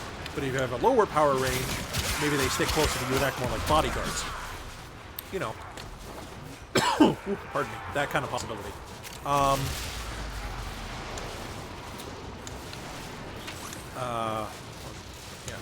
But for Nyx, since she doesn't make copies, she takes control of a mob as is. The big thing is that with her, she needs the mob to keep up with her, and she needs the mob to be more aggressive. So, like I said, use like the same AI package. Oh wow, that wombo combo. Use the same AI package that I'm talking about for this theoretical, like, Nekros minion. Give it to the AI, give it to the enemy when Nyx mind controls them. Like, it overrides whatever they have normally. And then you make it that the enemy, like, levitates behind her. Like, it just follows you. Because, you know, Nyx is both a telepath and a telekinetic. So, basically have her leash the target to her with her psychic powers, and then also drag them along against their will. And make them shoot their friends. And probably let her control more than one guy at a time. Just because one guy at a time, even with all the bonuses she can give it, not quite enough, I don't think, to be a proper, like, mind controller slash summoner type character. Finish your mission and we'll take a look inside. You know. Who else has summons? Venari, specifically, the Venari summon of Korra, that kind of relates to the problems pets have in general. I feel like that's more... Oh, pardon me. That feels more like a topic that you need to talk about when talking about pets more than talking about minions. Summoned minions. But, you know, it's kind of the same boat in the sense that, like, you need to work on AI when it's on our side. Kind of what it boils down to. AI, when it's on our side, needs to be less stupid. Is about the long and short of it. Needs to be less stupid, or at least have a different package of AI. I mean, no AI is flawless when it comes to video game AI, because it's really just scripts. It's not actually artificial intelligence, because obviously that is well beyond the realm of video game development at the moment. But, you know, have a different script for allied NPCs than enemy ones, because obviously they need to do different things on the battlefield.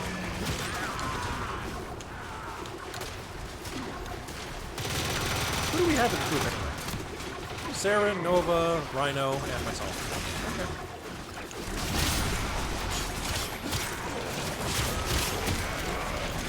Oh, somebody has a Spectre. I was like, why was I hearing Excalibur powers then?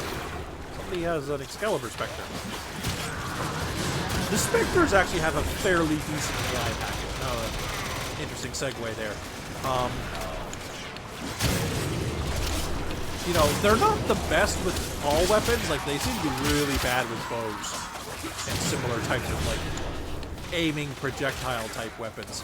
But, like, give them a machine gun, give them a laser beam, give them, like, explosives. They're pretty good with those. You know, they're pretty good with a lot of those kind of weapons. So, like, that could be fairly, you know, like, using that as, like, a basis. That could be a fairly effective start. But, you know, otherwise, the minion AI needs work. Also, like, the idea of enemies damaging enemies needs work, too, because even when they don't have armor, enemies don't do a lot of damage to other enemies, because the amount of damage they're expected to do to kill us is a lot less than the damage we're expected to do to kill them.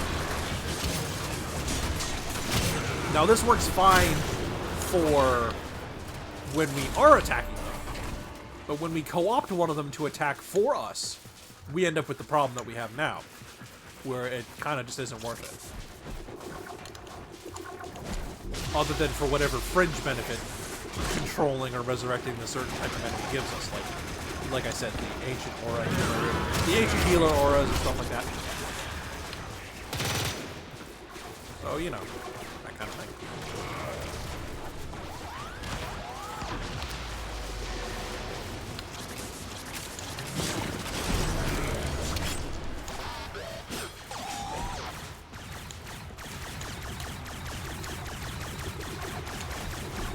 Having fun?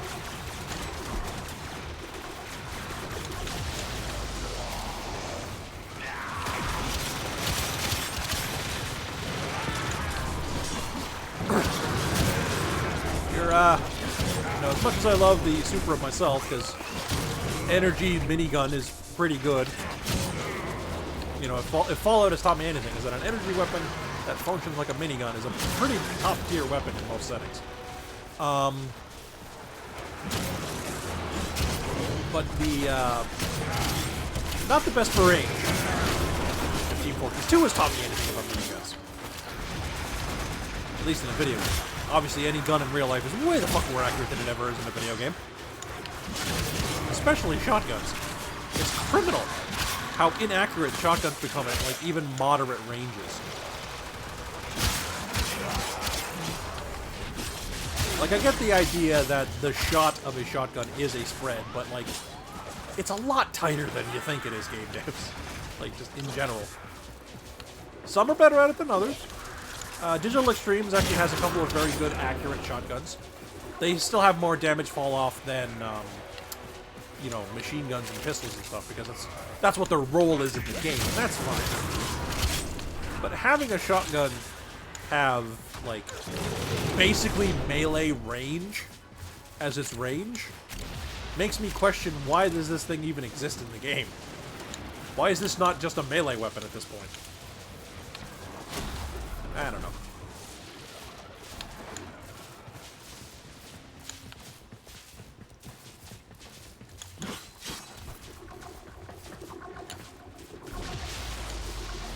Ooh, I'll take a little sip while I wait here.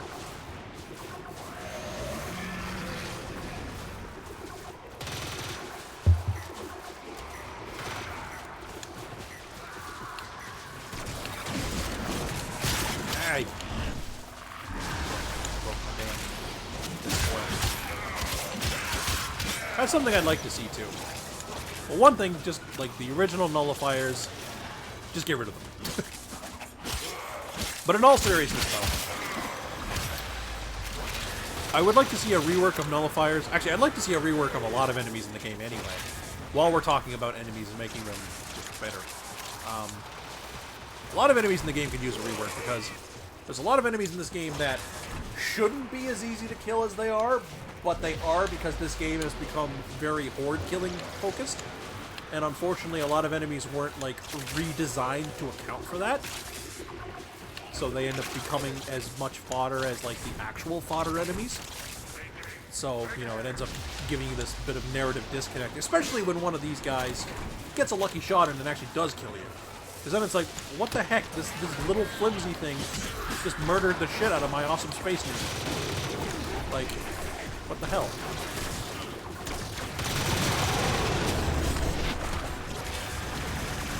Whereas if they, like, this misses here, heavy gunner, right? I don't know, she's only level 39, so, you know, I'm kind of severely over-leveled compared to this content. But even at the level I should be for this content, you can still very easily kill them, a heavy gunner, in, like, 1 second. I mean, particularly with some, like, covert lethality cheese. But at the same time, even if you just have moderately equipped guns and some powers, they just get absolutely ripped to pieces.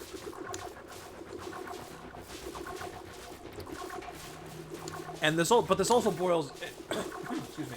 This also has problems with the way even the fodder enemies scale in this game, where eventually even the fodder enemies become incredibly hard to kill because everyone scales in the same exponential way. I will take your forma. Oh, pardon me.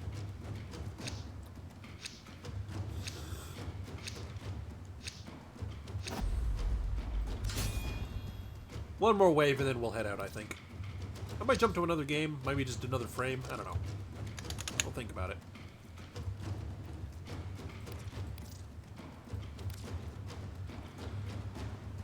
But the...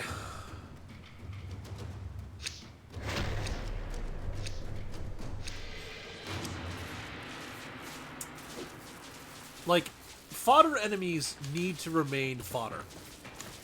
Like, instead of having enemies scale with level, the fodder enemies, at least to some extent, I think they should scale with more numbers.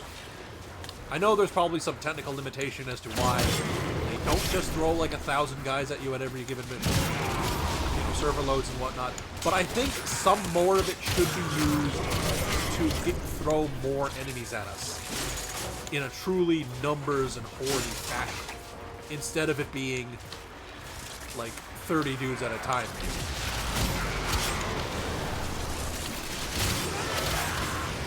Like, we should be armpits deep in enemies that are the regular fodder guys, and every swing of our weapon should send dozens of them flying into the air, ragdolled hilariously, right?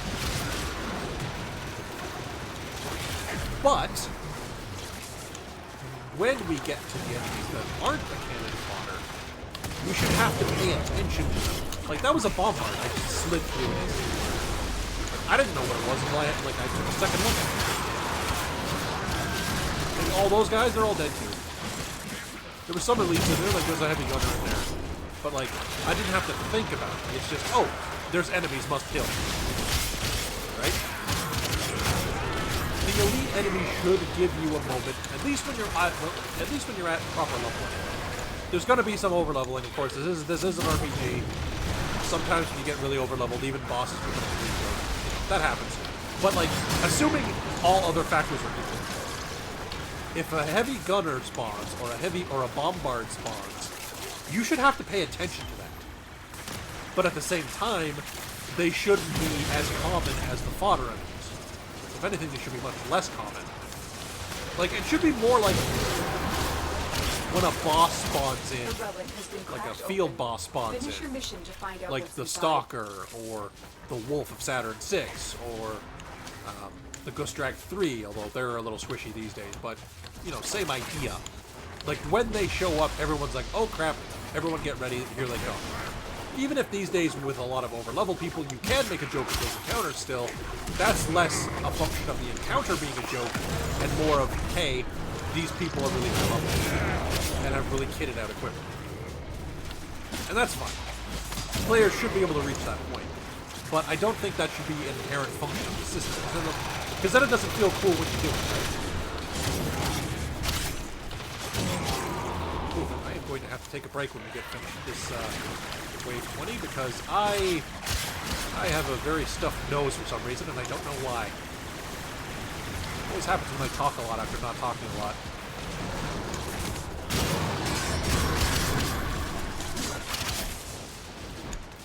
It's like, for some strange reason, all the mucus in my body decides to fly right up into my nose. Love to know why that happens. Make it never happen again. That would be super duper.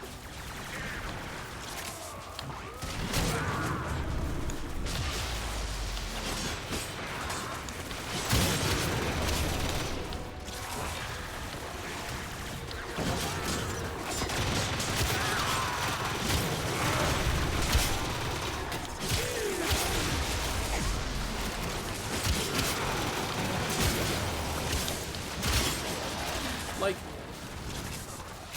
I might make this another video, because this is the thing I'm thinking about. I think that the enemies, like, they should have more clear defined goals other than to be tossed into the meat plate. Like, no, obviously there will be some enemies that are trying to be tossed into the meat plate, because they are the cannon fodder. Like for the Grineer, the Lancers and the Butchers. The basic shooty guy and the basic melee guy. They are there to be thrown at the enemy in droves and drown them in their bodies. That's how they work. You know, they're the guys that the Grineer say, we have more of them. Pretty much. But then you should get to the guys that are like the Scorches, the Troopers, well, maybe not the Troopers, but the Scorches, the Hellions, the guys with the jetpacks, the guys with the Eviscerators, the blade shooty weapon. I don't remember the name of it. Panthera? I think that's her name. You know, give those enemies a bit more gravity, a bit more like, oh hell, it's a Scorch, or oh hell, the Hellions shooting at us from above. You know, like, make it something you actually have to pay attention to. Not even necessarily because it does a lot of damage to you. Make it like, I don't know, they screw with abilities or something. Like, maybe like the Hellion has interceptor missiles or something that, like, if you have projectile powers running, it'll he shoots interceptor missiles and they intercept them. So if you want your powers to work properly, or at least not get partially interrupted by his missiles, you want to shoot him down. Or maybe they like, or maybe the Hellions like do a lot of damage to defense objectives or something, to the point where it's like, oh shit, we got to keep him from getting to the defense objective, or we might lose the mission. That kind of thing. And it's not even necessarily that it does a lot of damage to the players, but it threatens the players in a way that's like, you know, oh, I can't just do what I just did to this bombard here. I can't just obliterate him with overpowered equipment. Or at least, I would be forced to think about it to do it instead of accidentally doing it and realizing in hindsight, oh, I just killed a bombard with the meta. I love the fact that I named this thing the meta, by the way. If that wasn't immediately obvious.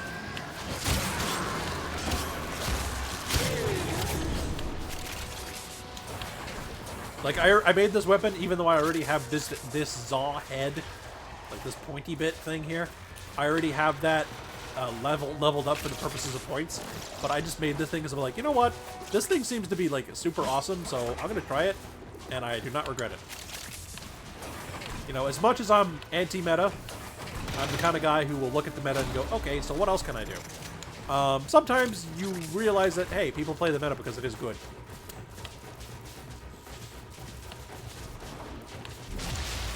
And it's okay to do that every now and again, but like, don't make a religion out of it. It's a very poor thing to make a religion out of. Like, come on. You have so much to live for.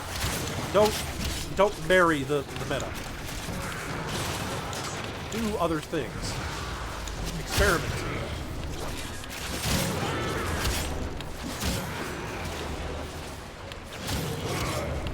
See the world.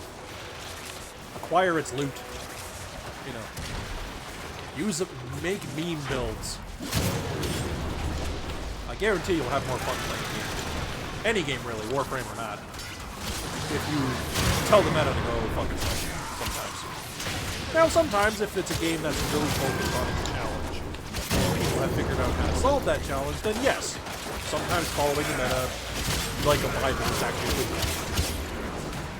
But at the same time, if you do, you may not find an alternative and possibly easier solution that people just miss. Catch-22, that.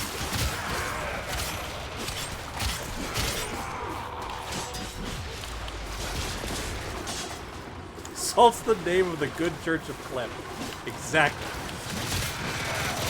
Thou shalt not have any weapon-based religions above thee. The patron saint of the Twin Krakata. Which we need to get you, by the way, Knack. Along with getting you back into this game in general. We need to get you Twin Krakata. Because I know you would love dual-wielding assault rifles.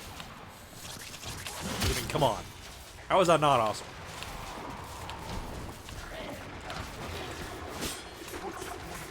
Especially if they ever release the Prisma version of them, which will have better stats. Even though the sets I have now are pretty good anyway.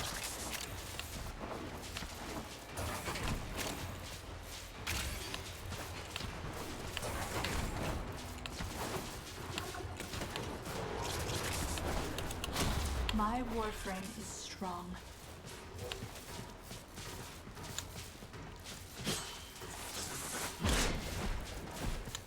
So when I was at Tennocon, they had this little event going where you could unlock a code in-game by going about the convention floor and hacking, air quotes, this these little terminals they had set up that had, you put your arm in and you were given like a bracelet when you entered, and the bracelet would light up the color of the, air quotes, planet you were at.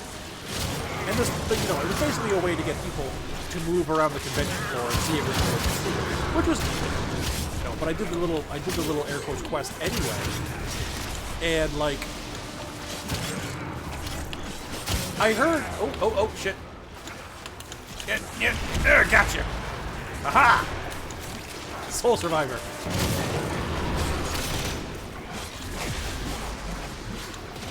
So, we did get a demonstration of it out after all.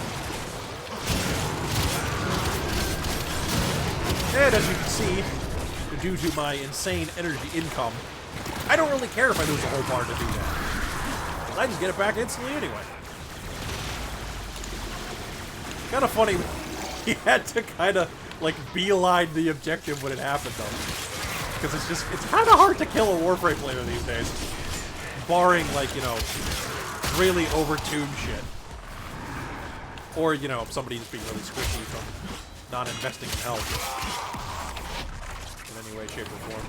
Which happens. I'm a solo player, so I get used to making every frame I play as durable as it can be, because I'm the only one getting shot.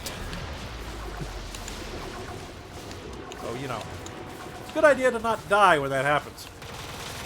Just saying.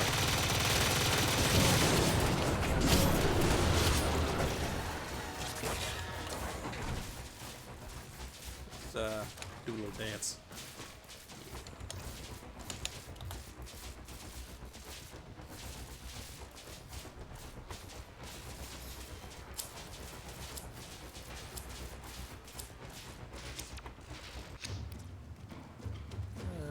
Ooh, Wukong, yes please. Give me the new shit.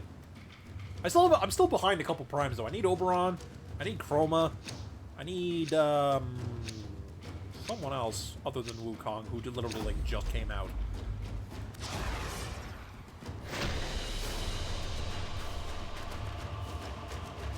And the meta is maxed out.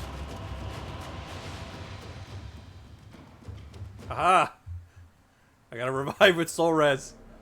So yeah, Soul Survivor, not the best mod in the world, but it works, and it is a good thing. Okay. I'm gonna go back to my ship. Ooh, I'm gonna go back to my ship, take a little break, and when we come back, we can maybe jump onto another frame or do some other stuff. I don't know. We will see what happens. In the meantime, I will leave you with Dancing Nekros.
Oh man, there's an internet meme for you.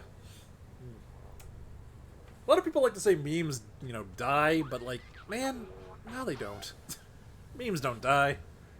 Just like heroes, they never die. But anyway, got myself a cool drink, a little snack, while I wait for the pizza that's ready to cool down a little bit, and so we can actually cut it without the toppings flying everywhere.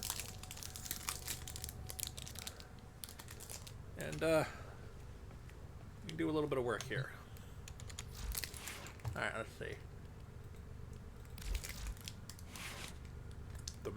The meta needs a forma, that's for sure.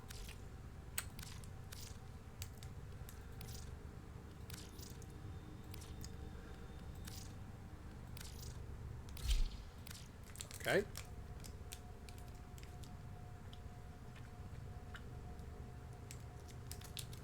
So we're going to have 16 points by the time we fully level the weapon.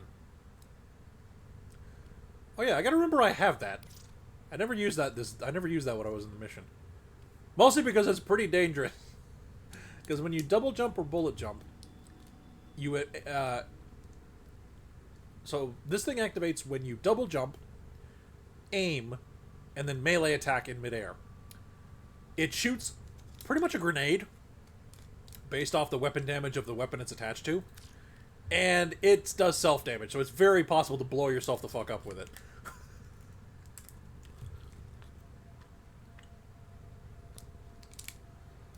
I remember I have that, though.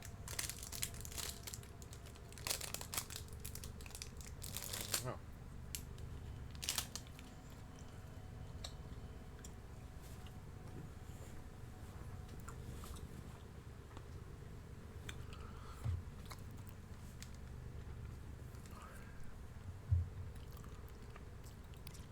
Guess we can put another damage type on here. I think I might need one more forma even after we finish putting this one on it, though. Because, like, status doesn't do a lot for this build. This is a crit weapon, as you can clearly see. So, I want to put two, like, of these ones on. Or actually... If I put... Okay. Hang on. I have 16 points, so I would have that. I would probably have to... Yeah, I would have to forma again. That would still only give me 7 free, though. Damn, am I going to need 2 more forma for this thing? I might. Because Prime Fever Strike is a fucking hungry whore when it comes to your mod capacity. Oh well. We'll see what it's like. Maybe the math works out differently than I think it does. Let's just grab some more things that need points.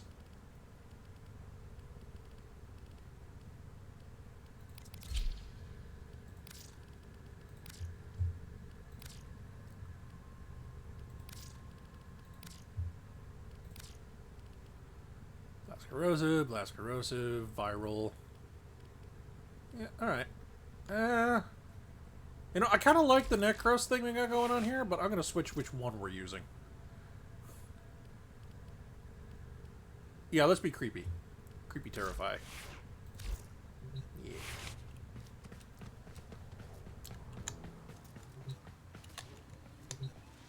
Also, do I need to forma my MOA? Do I need to pump up Dapperbot a bit? I don't think I do. Nah, he's full. I quite literally cannot put anything else on him. Even if he had more mod capacity.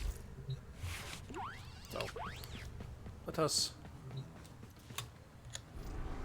us find something to do.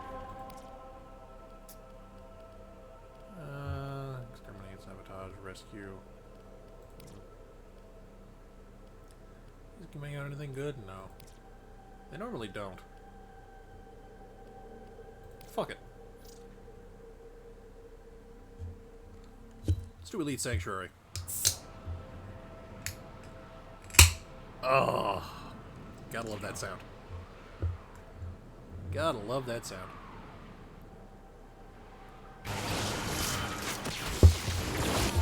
Oh, hello. Oh shit, Pepperbot's dead. What happened?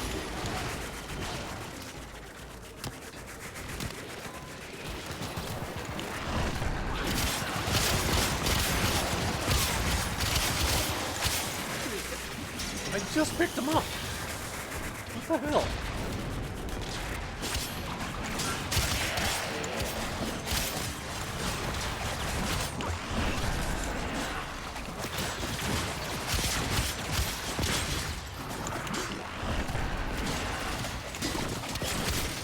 There is apparently a target cap on Creeping Terrify, or well, Terrify in general.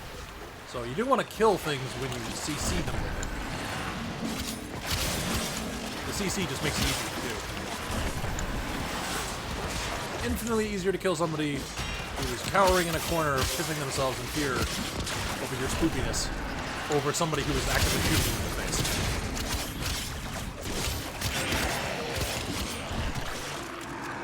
You know, as it stands to reason.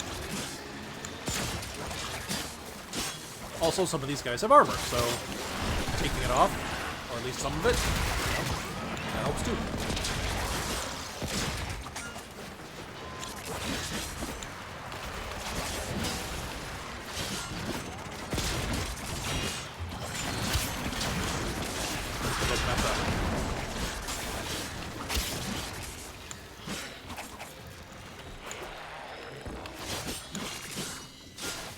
Oh, hey. Efficiency, chummy.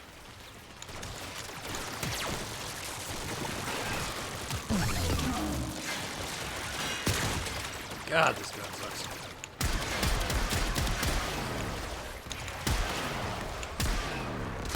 Ooh, love that green. Where'd you go? Oh, you went up there.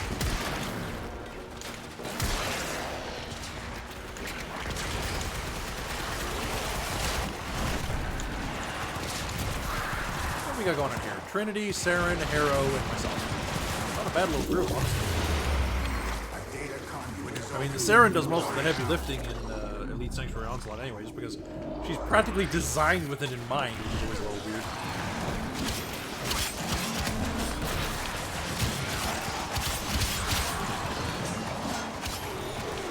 But, and then we got a Trinity giving her infinite energy, along with myself, if she goes and picks it up, really. And then Harrow also giving energy and health. Basically, we're all propping up the Sarah, because she's just so good at what she does, we just make her better at it. Which, you know, it's a pretty viable strategy, honestly. Because, like, why would you need multiple frames that can kill the whole room if you have one frame that can kill the whole room, and then 3 other frames that just make it better? And keep it alive, right? Don't really need much more than that. I mean, everybody having decent damage doesn't hurt, of course. Well, I mean, I was gonna say, like, you don't need multiple Sarah, and I'm like, I was just about to mention that, but then I'm like, that's like the one frame that actively doesn't scale with itself. It, in fact, like, is negative synergy. It's a non-bow instead of a combo with multiple Sarens, because only one Saren can have her spores on a target at any given time. And the game seemingly decides who gets the spore randomly. Like, once someone has them applied, that person is pretty much going to be the only one who's going to get to do spores today. So the other Saren, or Sarens, there happen to be more than 2, just kind of get to sit there and twiddle their thumbs. So instead of having wasted slots, basically, why not just have other frames that buff people? Or in my case, loot more stuff. Makes sense to me. All the glorious red numbers.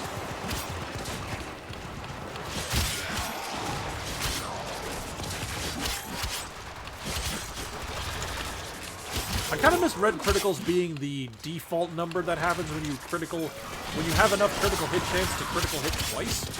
But having it only come up when you critical like 3 times in a row, basically, does make them feel more special. Otherwise, you get orange crits, which is still pretty good. I do like orange. It's one of my favorite colors. I have opened the data conduit. Proceed immediately.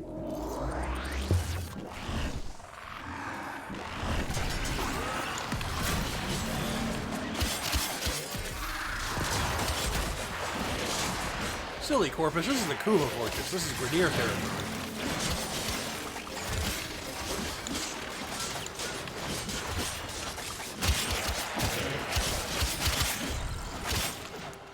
Oh. Uh-oh. Uh-oh. That's no good. What happened there? Also, who was that? Because that was the Sarah, and all of a sudden we are... Oh, no, we're good.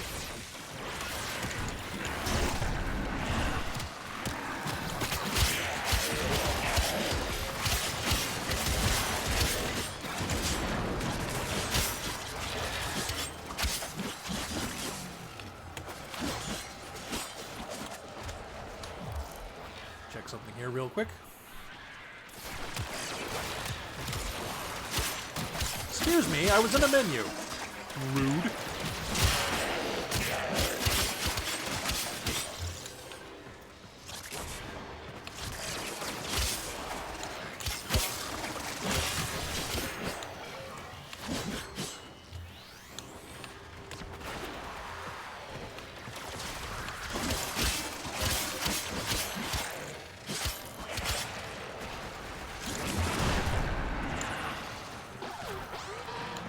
So I can pick up that energy to pick up health.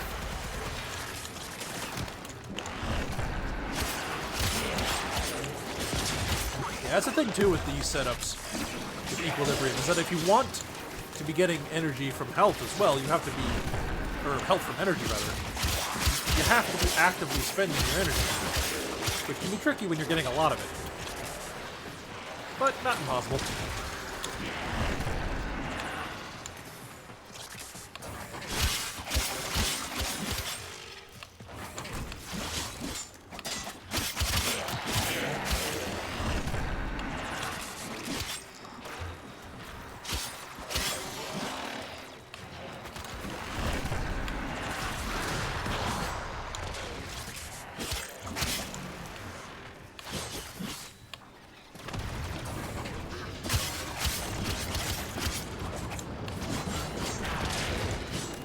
Level. I have opened the data conduit. Proceed immediately. Give us a nice safe entry. We'll let the old combo meter. And we're right back into it.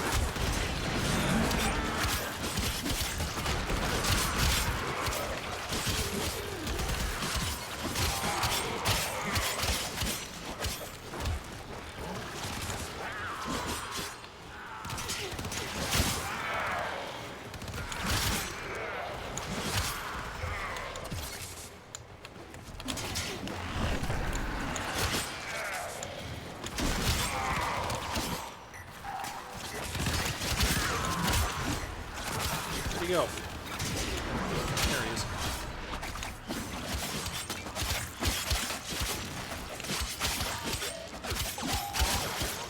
Damn, not too thick.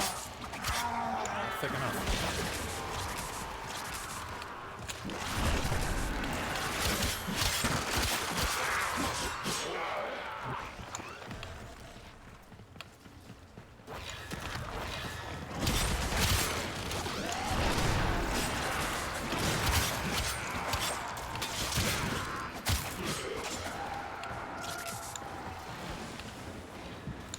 Man, the sound of a Nox dying, that'll never not creep me out just a little bit. Because, like, for most other enemies, it's like, they just kind of, like, have their last gasp and then they die, right? For some reason, when the Nox dies, it's like he's in horrible, crippling agony. Like, it's not even that you caused it either, it's just like,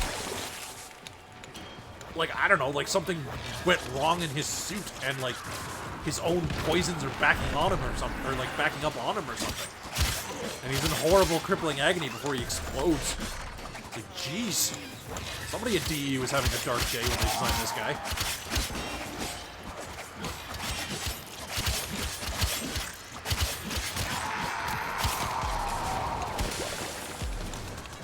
Like, it's like something in his suit was keeping the chemical cocktail he throws at you stable, and then it, like, because you broke the suit, it like We fought with self-destructs and he gets a full face full of it or something. I don't know.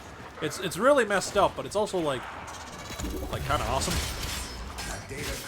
because it may, it's like taking down like a big monster or something. It's like the death throws mean something, I guess. Again, that whole making players pay attention to it kind of thing. Entry. Turn on disc foil. Bob and be drunk.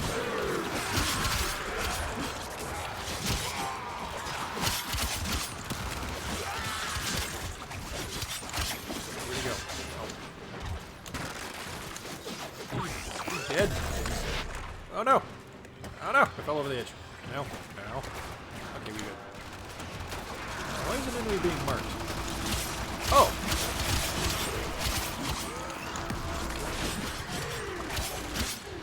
One of those, Trinity actually used life well. That's kind of surprising. It's not something you see often. Ooh, I wonder if... Oh, so why did I do that? Anyway. I wonder if this Trinity and this Saren know about the Spore life well trick. Where you can keep a target alive longer and have the Spore grow faster, even though it's killing all of his friends really quickly, because life well gives him like something stupid like 30 times his normal life total. Because the idea of life well is it turns people into a life pinata. So if they didn't want it to die super fast.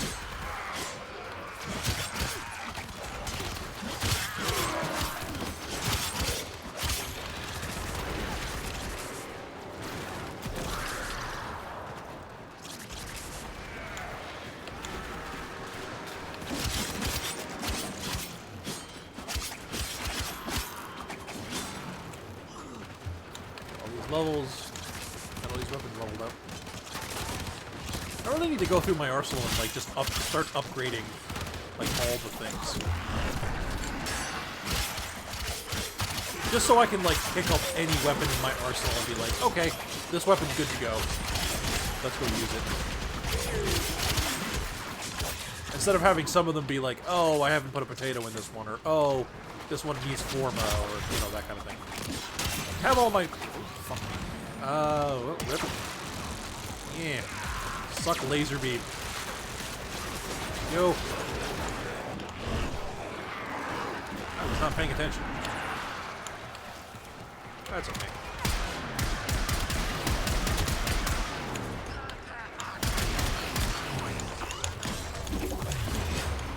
A new data conflict is open. Our experiment moves to a new source.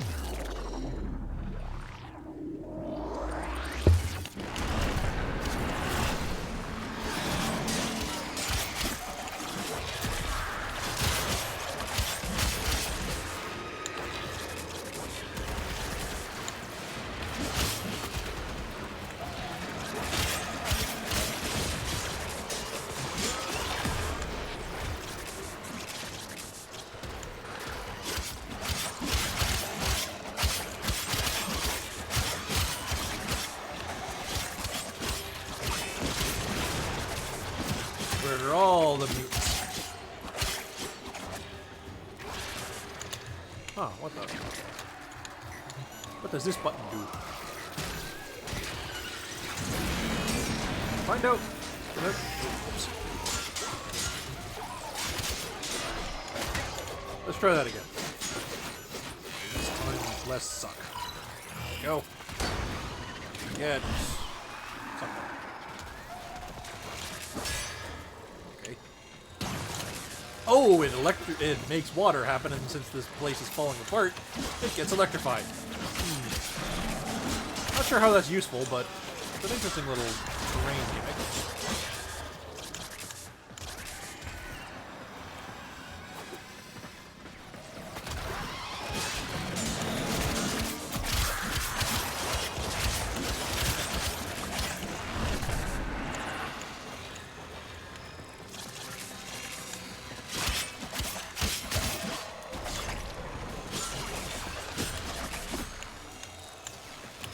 Somebody's pet just named Derp.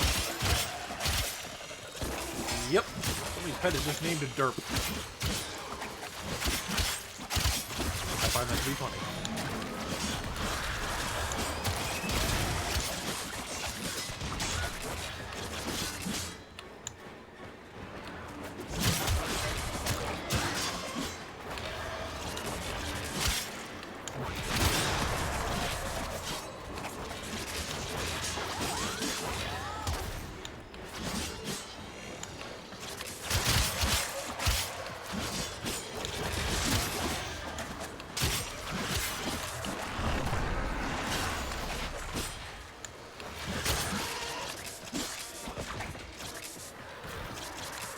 Just some casual genocide. Nothing much to report.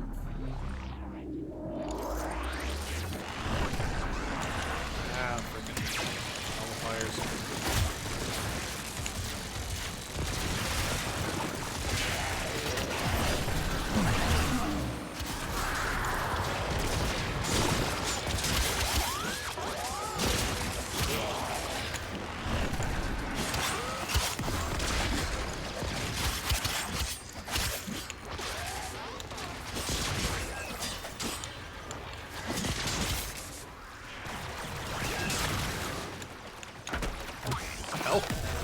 Oh fuck. Ripped my health apparently. Shit, what happened? Oh god.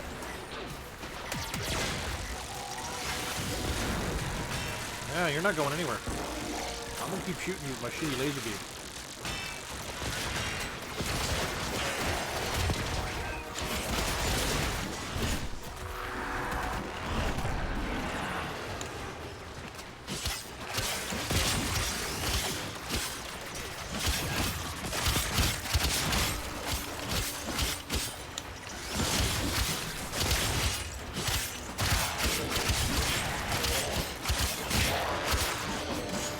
I gotta remember I have naming strike. I really should be spinning more. Just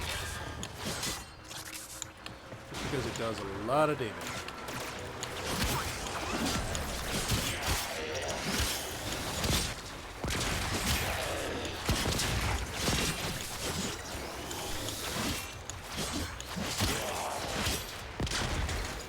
I mean, it doesn't help that they're throwing, like, nothing but techs at us. Like, Jesus.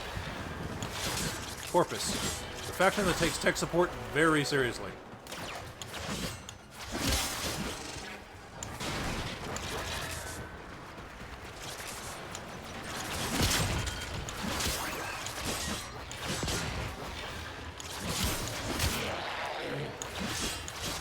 Oh no! Cat down. Cat up. Good. No, Dapper Butt! No! I'll save you, buddy. So how did you dial away the fuck over here? There we go.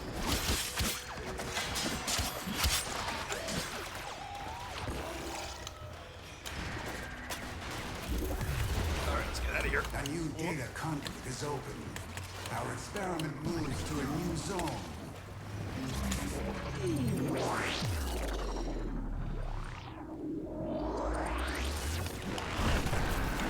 Nice entry.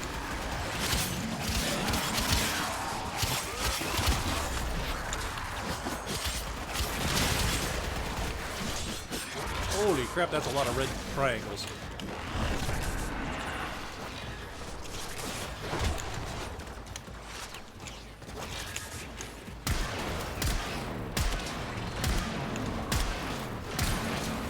Nothing quite like a sniper rifle with explosive rounds. Come on.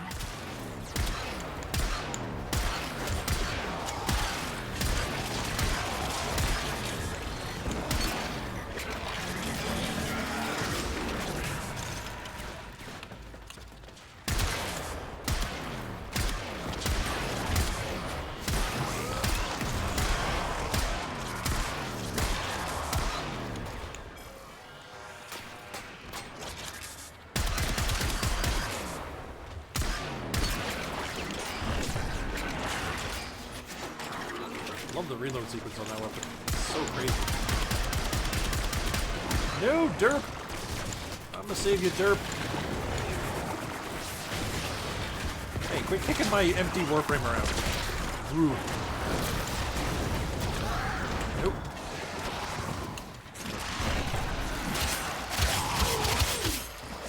Oh wow, I actually stopped meleeing long enough to lose my combo. Oh no, wait, it resets every level in this mode. Right. Because Samaras wants like a clean slate every time the level changes. Because he's a dick. He doesn't even let you dance on this level. I have disabled your gear items. See? They serve no purpose in this study. But I want to dance, damn it.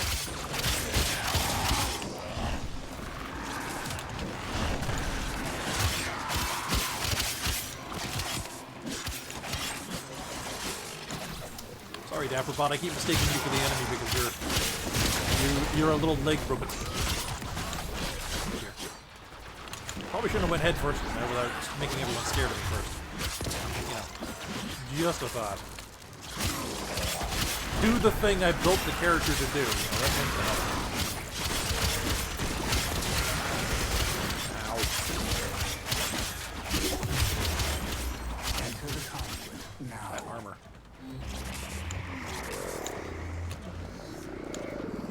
Oh, right. 8th wave.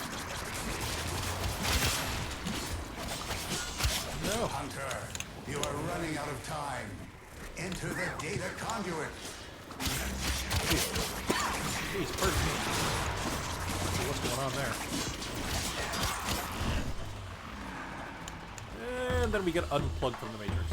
Hunter, the sanctuary will go on without you. So the meta has leveled again.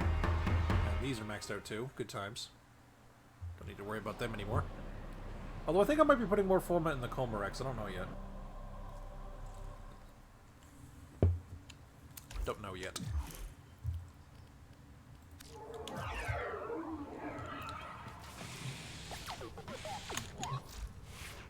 Alright, let's see. The meta. Yeah, if I put Prime Fever Strike in right now, that just uses up all the points. And I need enough points to put another, like, 11 pointer in there, and if I make that cost half, that's only 8, and make one of these cost half, that's only 7.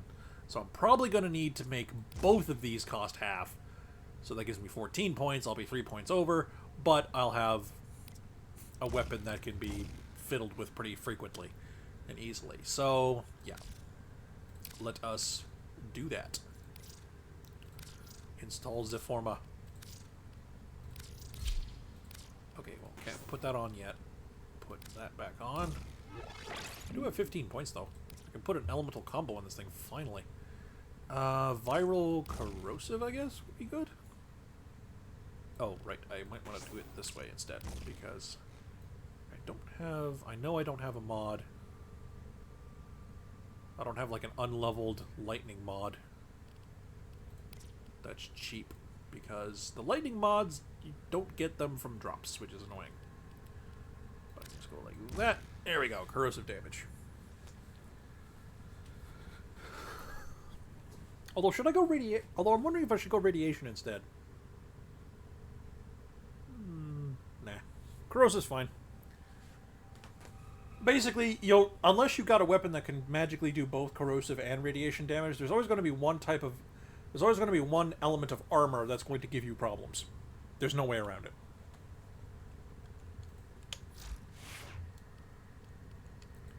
Alright, I really don't want to level this anymore. This is kind of a bad weapon. Here we go. It's a good weapon. One of my custom ones. The Cyclopean.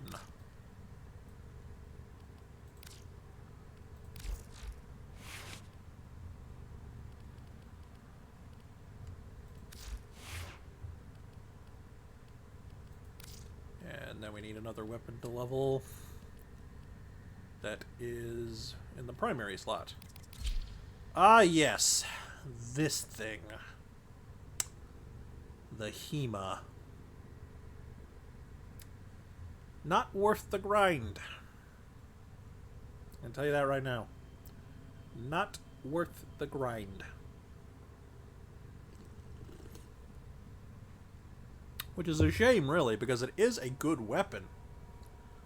The only problem with it is that it's behind such a wall that, like, oh, it's just like, and I'm surprised they still haven't fixed it yet either. Like, I know they said, oh, we want to respect the people who did the grind when it was super, like, long, but, like, guys, like, okay, that's fine, but what about the rest of us who didn't do it then? You know, like, I did do this. I did get this grind done, and I even helped another guild do it for theirs, which is the guild I'm in now anyway.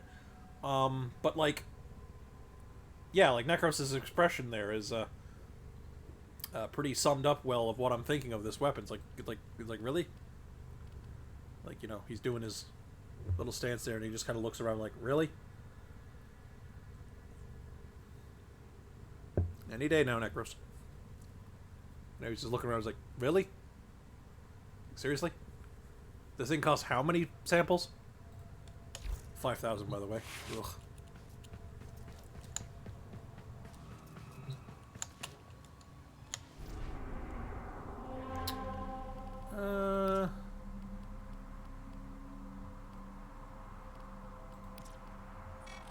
This is the future. Sure, let's do the sortie. Precision. Maybe I'll get something good. Prestige. The pinnacle. Maybe I'll just get another, of the war like, 4,000 endo. Which isn't bad, honestly. You know, you always need more endo.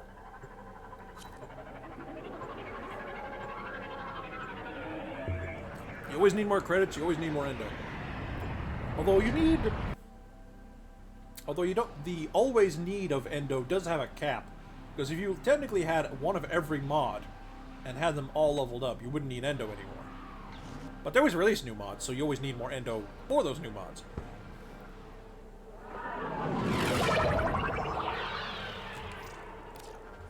Our position has been compromised. Defend the cargo until reinforcements arrive. Okay, we got a limbo to protect the objective. Which is good, because it's the annoying one that's a person instead of a solitary object.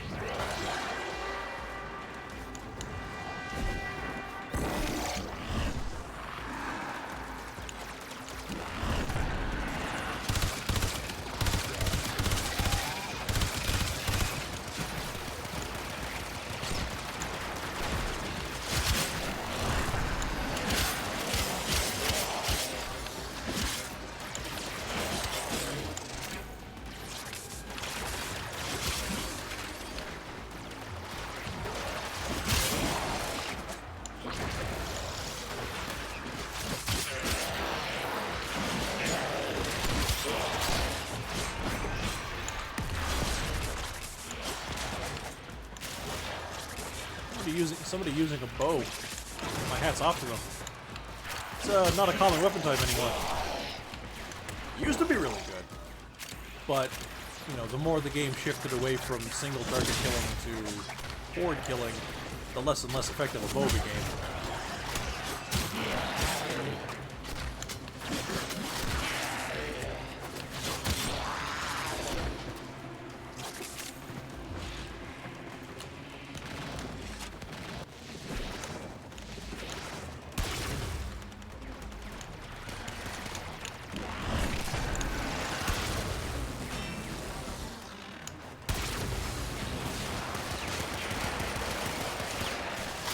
Here, take my laser gun. There we go. Look at more use out of it than I will.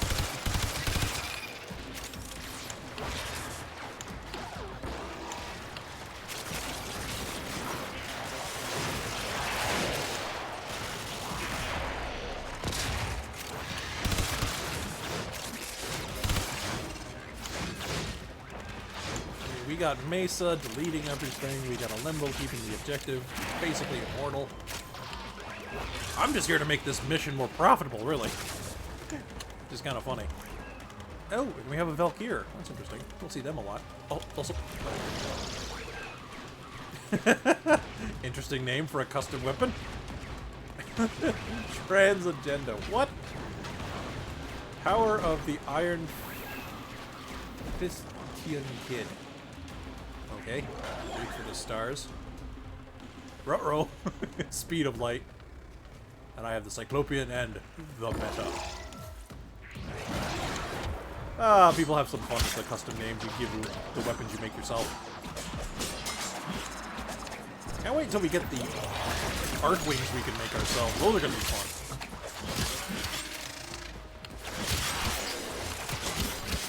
Plus, it opens up the very real possibility, like definitely nothing confirmed, but if we get to make our own arc wings, it opens up the very real possibility of getting custom modular warframes.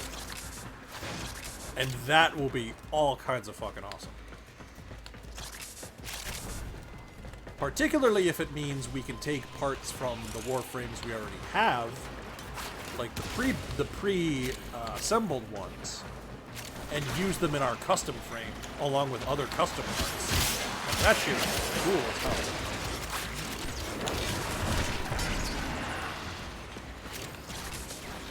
I don't know. Why is the operative taking like 7 billion damage? Ew. Fuck, I don't have my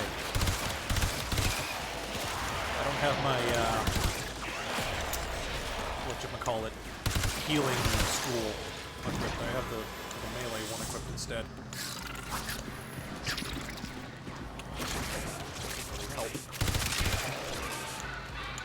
I mean, it does, but not to heal the operative, which is the problem. What are these? No, I can't. Damn. Alright, that's fine. He'll, you know, since he's a living thing, he has a bleed-out timer instead of just being instantly destroyed when he hits 0, so we can pick him up and then he gets all his life back. It'll be fine.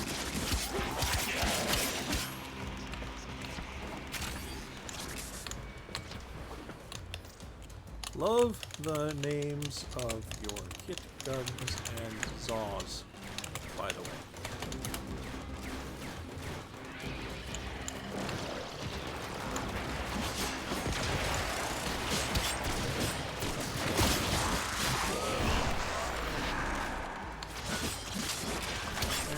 Down he goes. Bleeding out.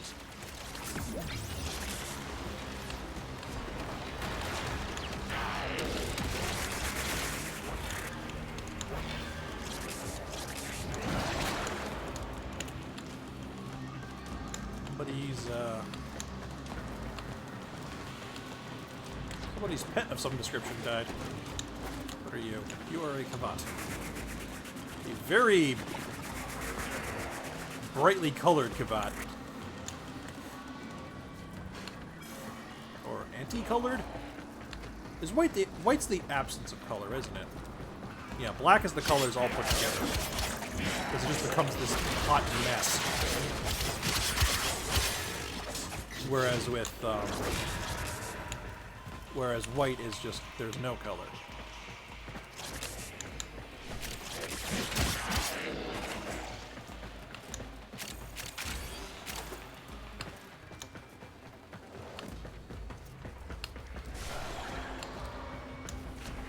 Okay, I think we've all got the idea of sticking a little closer to Mr. VIP over here. It's kind of what we're supposed to be doing anyway.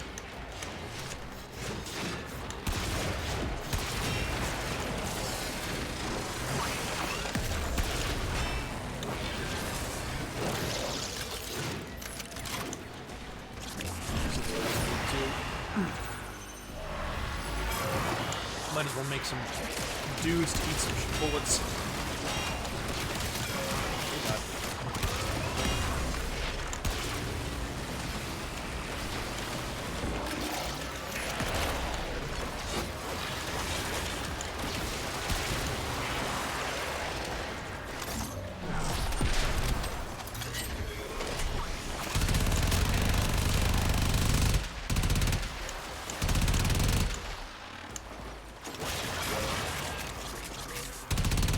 Necromancer with a minigun.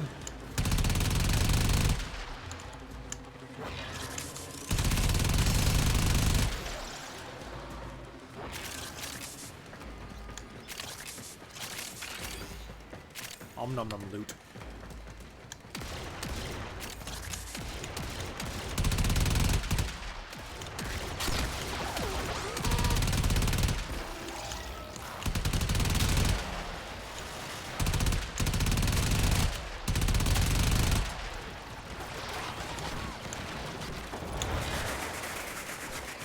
You're on your feet again.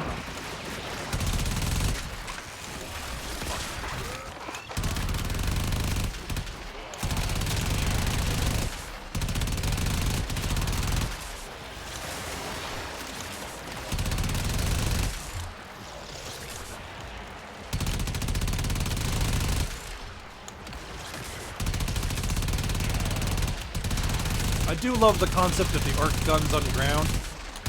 You get to bring out, like, you know, big-ass minigun, or the big, like, wave motion beam of some of the other weapons, and, like the big rail gun one of them can do. I hate the grind to make the weapon legal to use on foot, though. It's so arbitrary and, like, so... like... It doesn't feel like it's designed properly for Warframe. The grind you need to do to get it. Like, this is the one I got for free, the Gravimag. You know, I put it on this weapon because it's pretty much an all-rounder. And,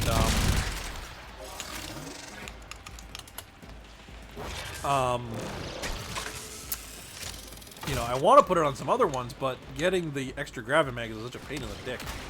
Upper reloading my packs turret. Pitch moon.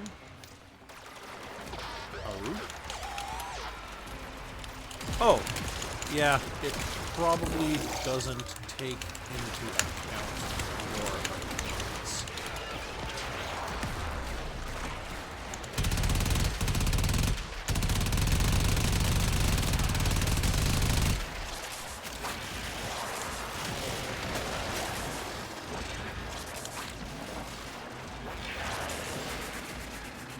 No, you stay with us, kitty. Ow. Oh god, I'm getting shot at. Oh god. God, ow.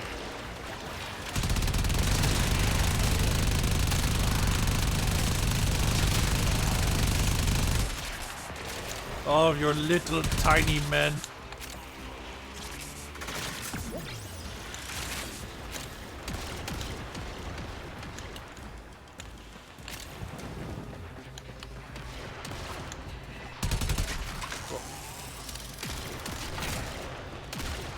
God, I wish all the ammunition for this weapon was just in one big magazine.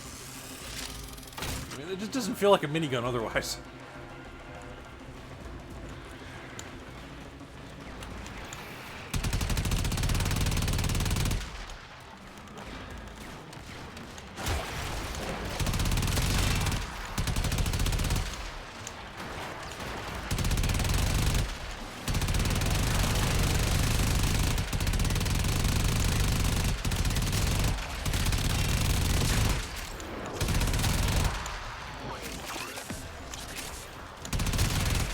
I'm wondering if there's a mod. I'm wondering if there is a mod, enunciate rifle, that gives arc guns punch through, because I could really use it in this weapon. Because nothing makes a minigun more effective than letting it chew through the bodies of people that it's already killed to shoot the poor bastard behind them.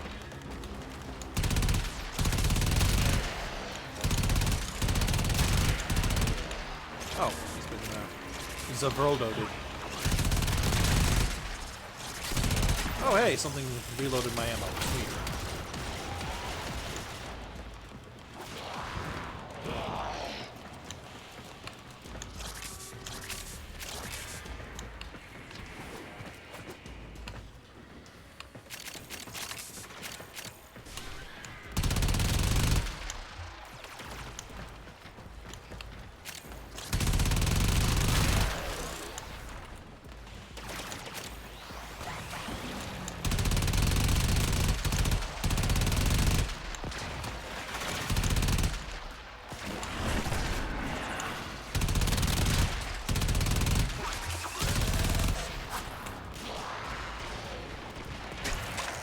Necromancer with a minigun.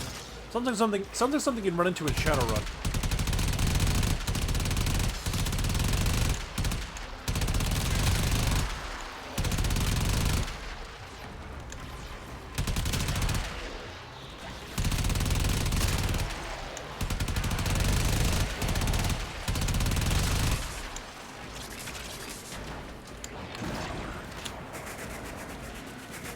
Thank you, Limbo, for the tiny portal.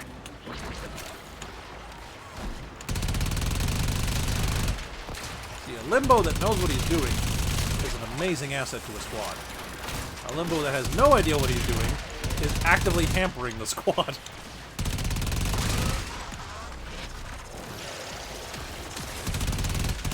I mean, at least not as much as he does anymore.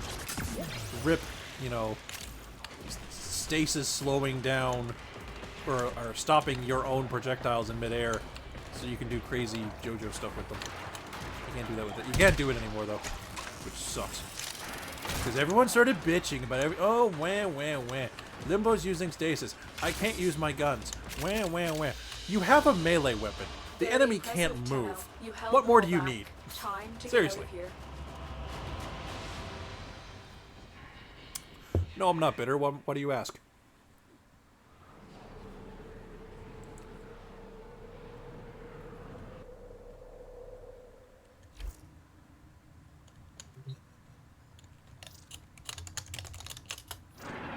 Oh, no. Group fell apart. Oh well. This. Oh, bow only. I have to equip a bow. Hang on. Speaking about bows earlier. Let's see. Where's my Zuje? Oh, there it is. My Zed Huge. That I have colored like a Wii crossbow accessory. Do need to make it a different set of elements, though, I think.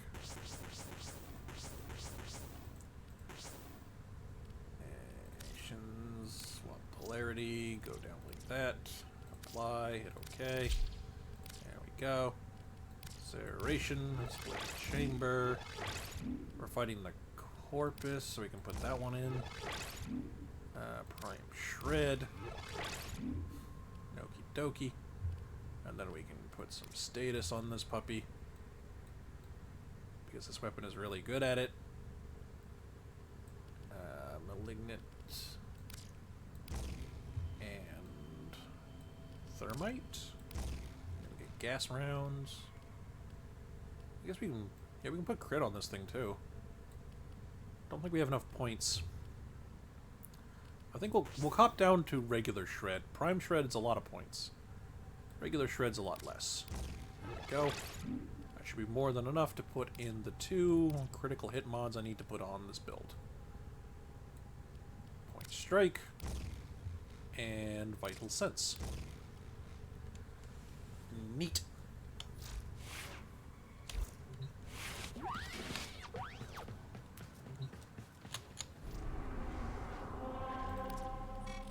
This is the future. Power, precision, prestige. The pinnacle of the warsmith's art.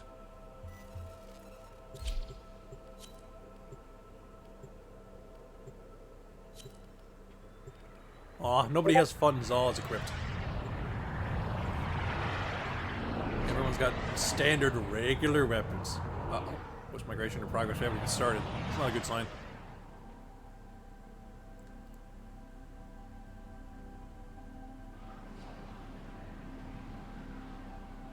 Oh no, no, not the face. That's a fun name.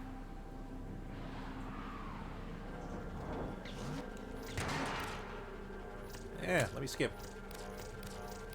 Come on, hurry up.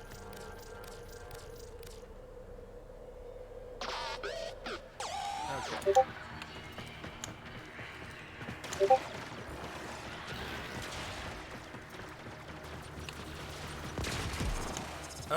Alice, are you in the stream?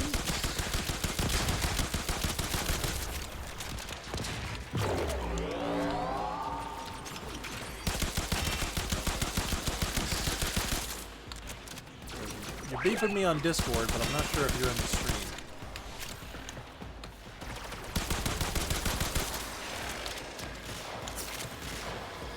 And by the sound of it, she's not.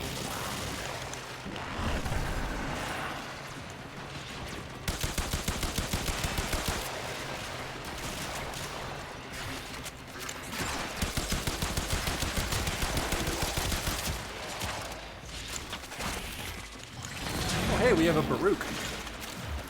Neat. I need to get him.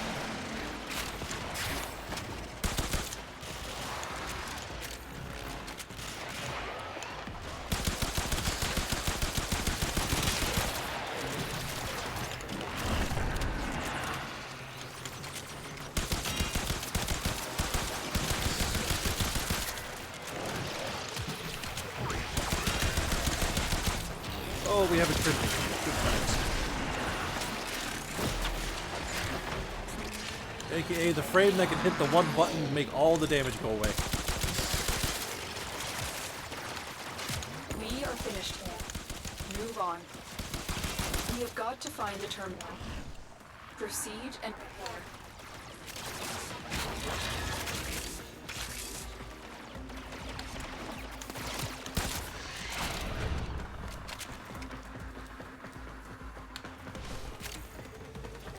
Somebody have the briefcase? Hope somebody does.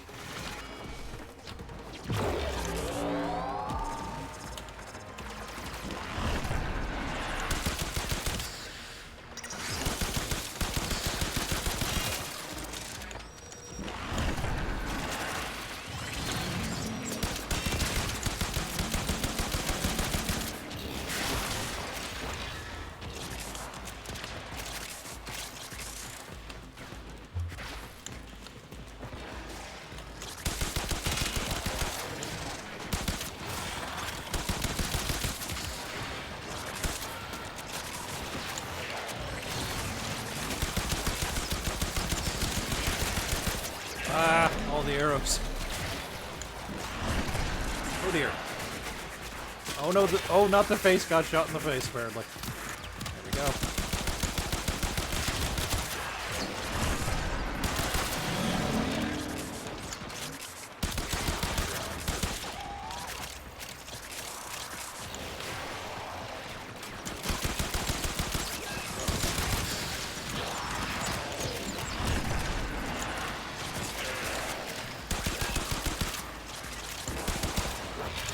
Nose. Terminal hacked. Keep moving.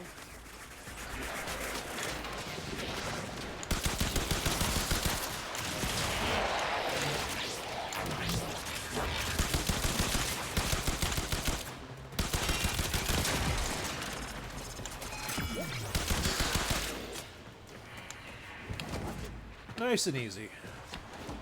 Mobile defense isn't exactly one of the harder mission types, since it's a mission that has a finite level of enemy. I mean, theoretically infinite number of enemies, but a finite level of them. Very easily handled.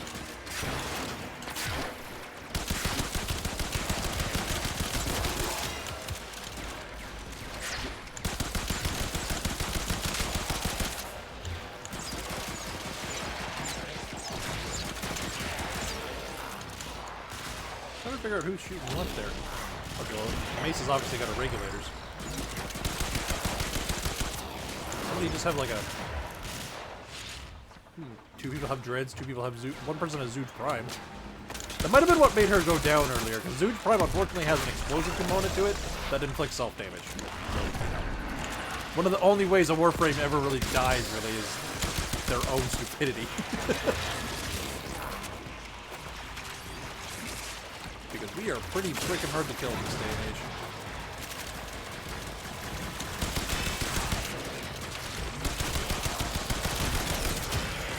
No, Dapper Butt!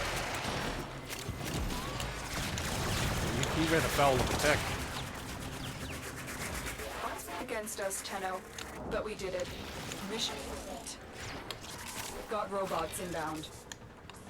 Well, yeah, no shit, Lotus.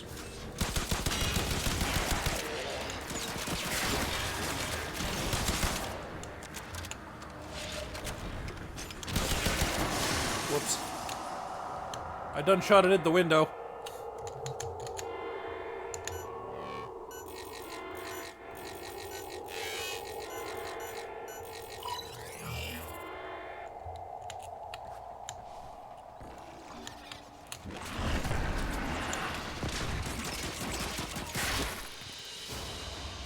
Another job well executed.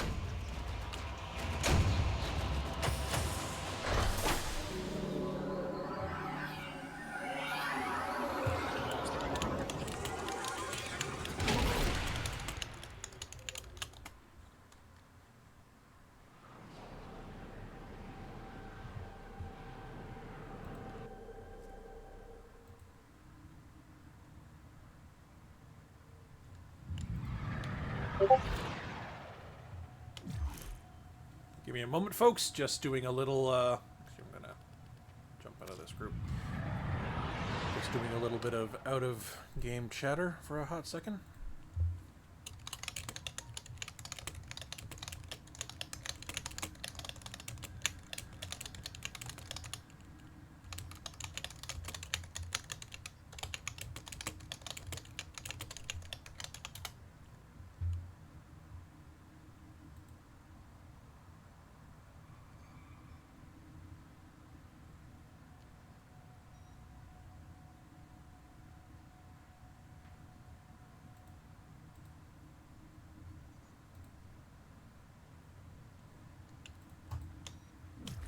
Okay.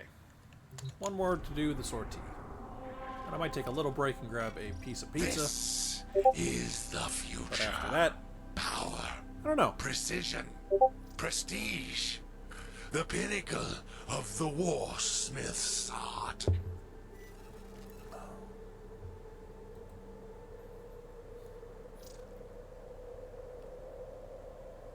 Game?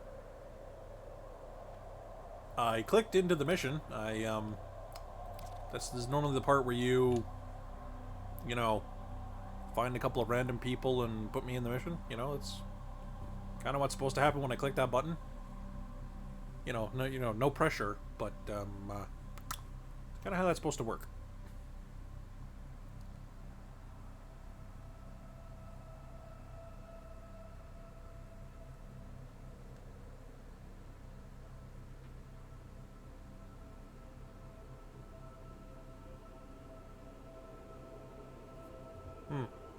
Weird. Am I in a group that I'm not aware of? No? Alright, let's try that again. This is the future. Power, precision, Just had to do the prestige. equivalent of blowing The on the pinnacle metaphorical cart.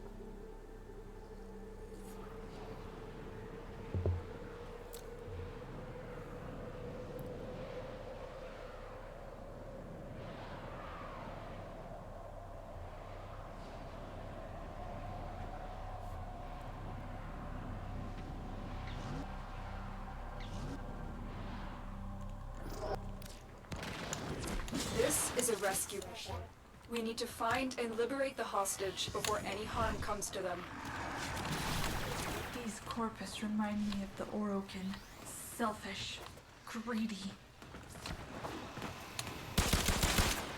Seriously? Barely got out of the starting gate, dude. And we just choose to. This is a good start. I like that color scheme, though. Enemy is on high alert. The moment you enter the holding area, they'll trigger the Still have the execution Zooge equipped for sequence. some reason. Rescue the hostage I guess I just before forgot it to switch. finishes. God, I hope Voltaire doesn't activate it when we're all not there. That would be stupid. Rescue missions, when it's a sortie, always have the alarm on that signals the countdown to when the hostage dies. Because the enemy is really paranoid.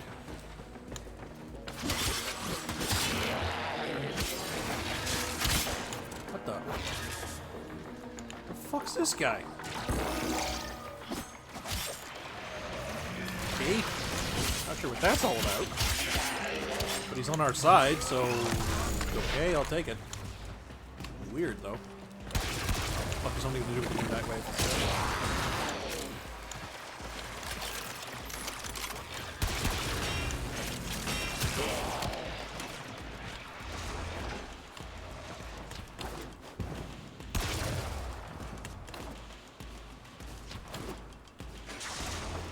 Flying through the air with the greatest of ease. Don't even need a flying trapeze. I don't know where I was going with that. Up. You are running out of time. Nope. Nope. All of you be spooked. Go up here. Whoop.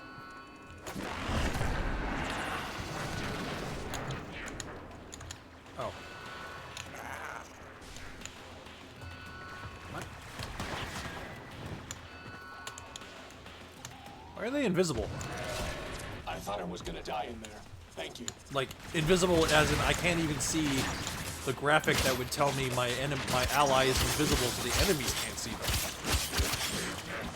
It's a color choice.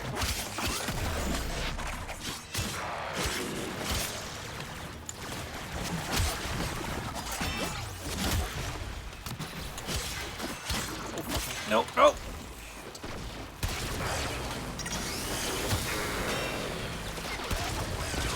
No, Dapper Bot.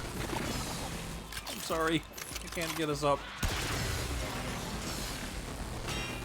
Go down shooting.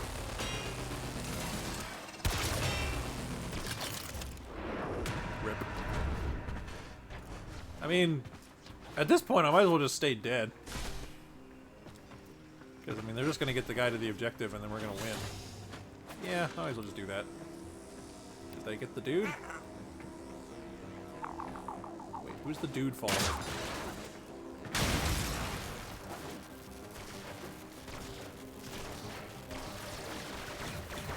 It's a vault? For a second, I thought that was a Neja. The, like... Oh, that's a cape. I thought that was his, like, the Neja pigtails. Hmm.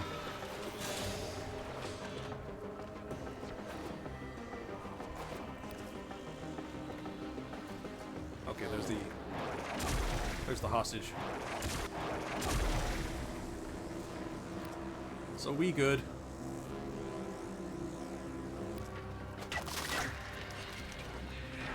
Dude, come on.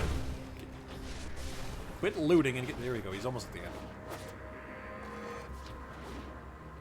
I mean, yeah, the mission was just gonna auto-unload anyway. The captive has been secured. You've And we get 6,000 Kuva for the We'll sorties take it today. from here. Not too shabby.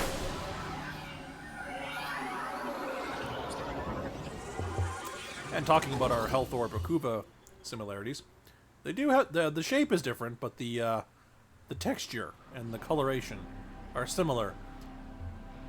The health orbs are noticeably redder than the Kuva. So, you know, might be some connection there. Anyway, I am going to go and get myself a slice of pizza, so I will be back momentarily. But in the meantime, enjoy... Let's get a different dance. Enjoy dancing Nekros. And dog meat.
I return. I have pizza. No, I don't have enough for the rest of the class. You'll have to deal with it. Okay. So, I was thinking of doing more, but it's been a couple hours. It's approaching 3, and I'm hungry, and I've got food in front of me. So, I think I'm just gonna call it a day for now. But, for those watching the VODs in the future, thank you so very much for watching. We did a lot today. We covered Nekros Prime, or, well, Nekros in general, but, you know, with the Nekros Prime I had spare. Of the 3 I have now, for some reason. You know, we played around with a few different builds. We did get a Soul Survivor to go off, which was awesome, even though it only happened, like, once in the entire mission that we were running with that build. But, I mean, we did it, and it worked, and it's great. You know, so we got to see how Nekros plays, and hopefully anyone watching the VOD who was like, man, I have no idea how to play Necros. Maybe Mike knows something. And I hope you learned something from that. But otherwise, shush dog meat. But otherwise, thank you all so much for watching, and have a good one. Well, Discord beeps on my phone. Story of my life.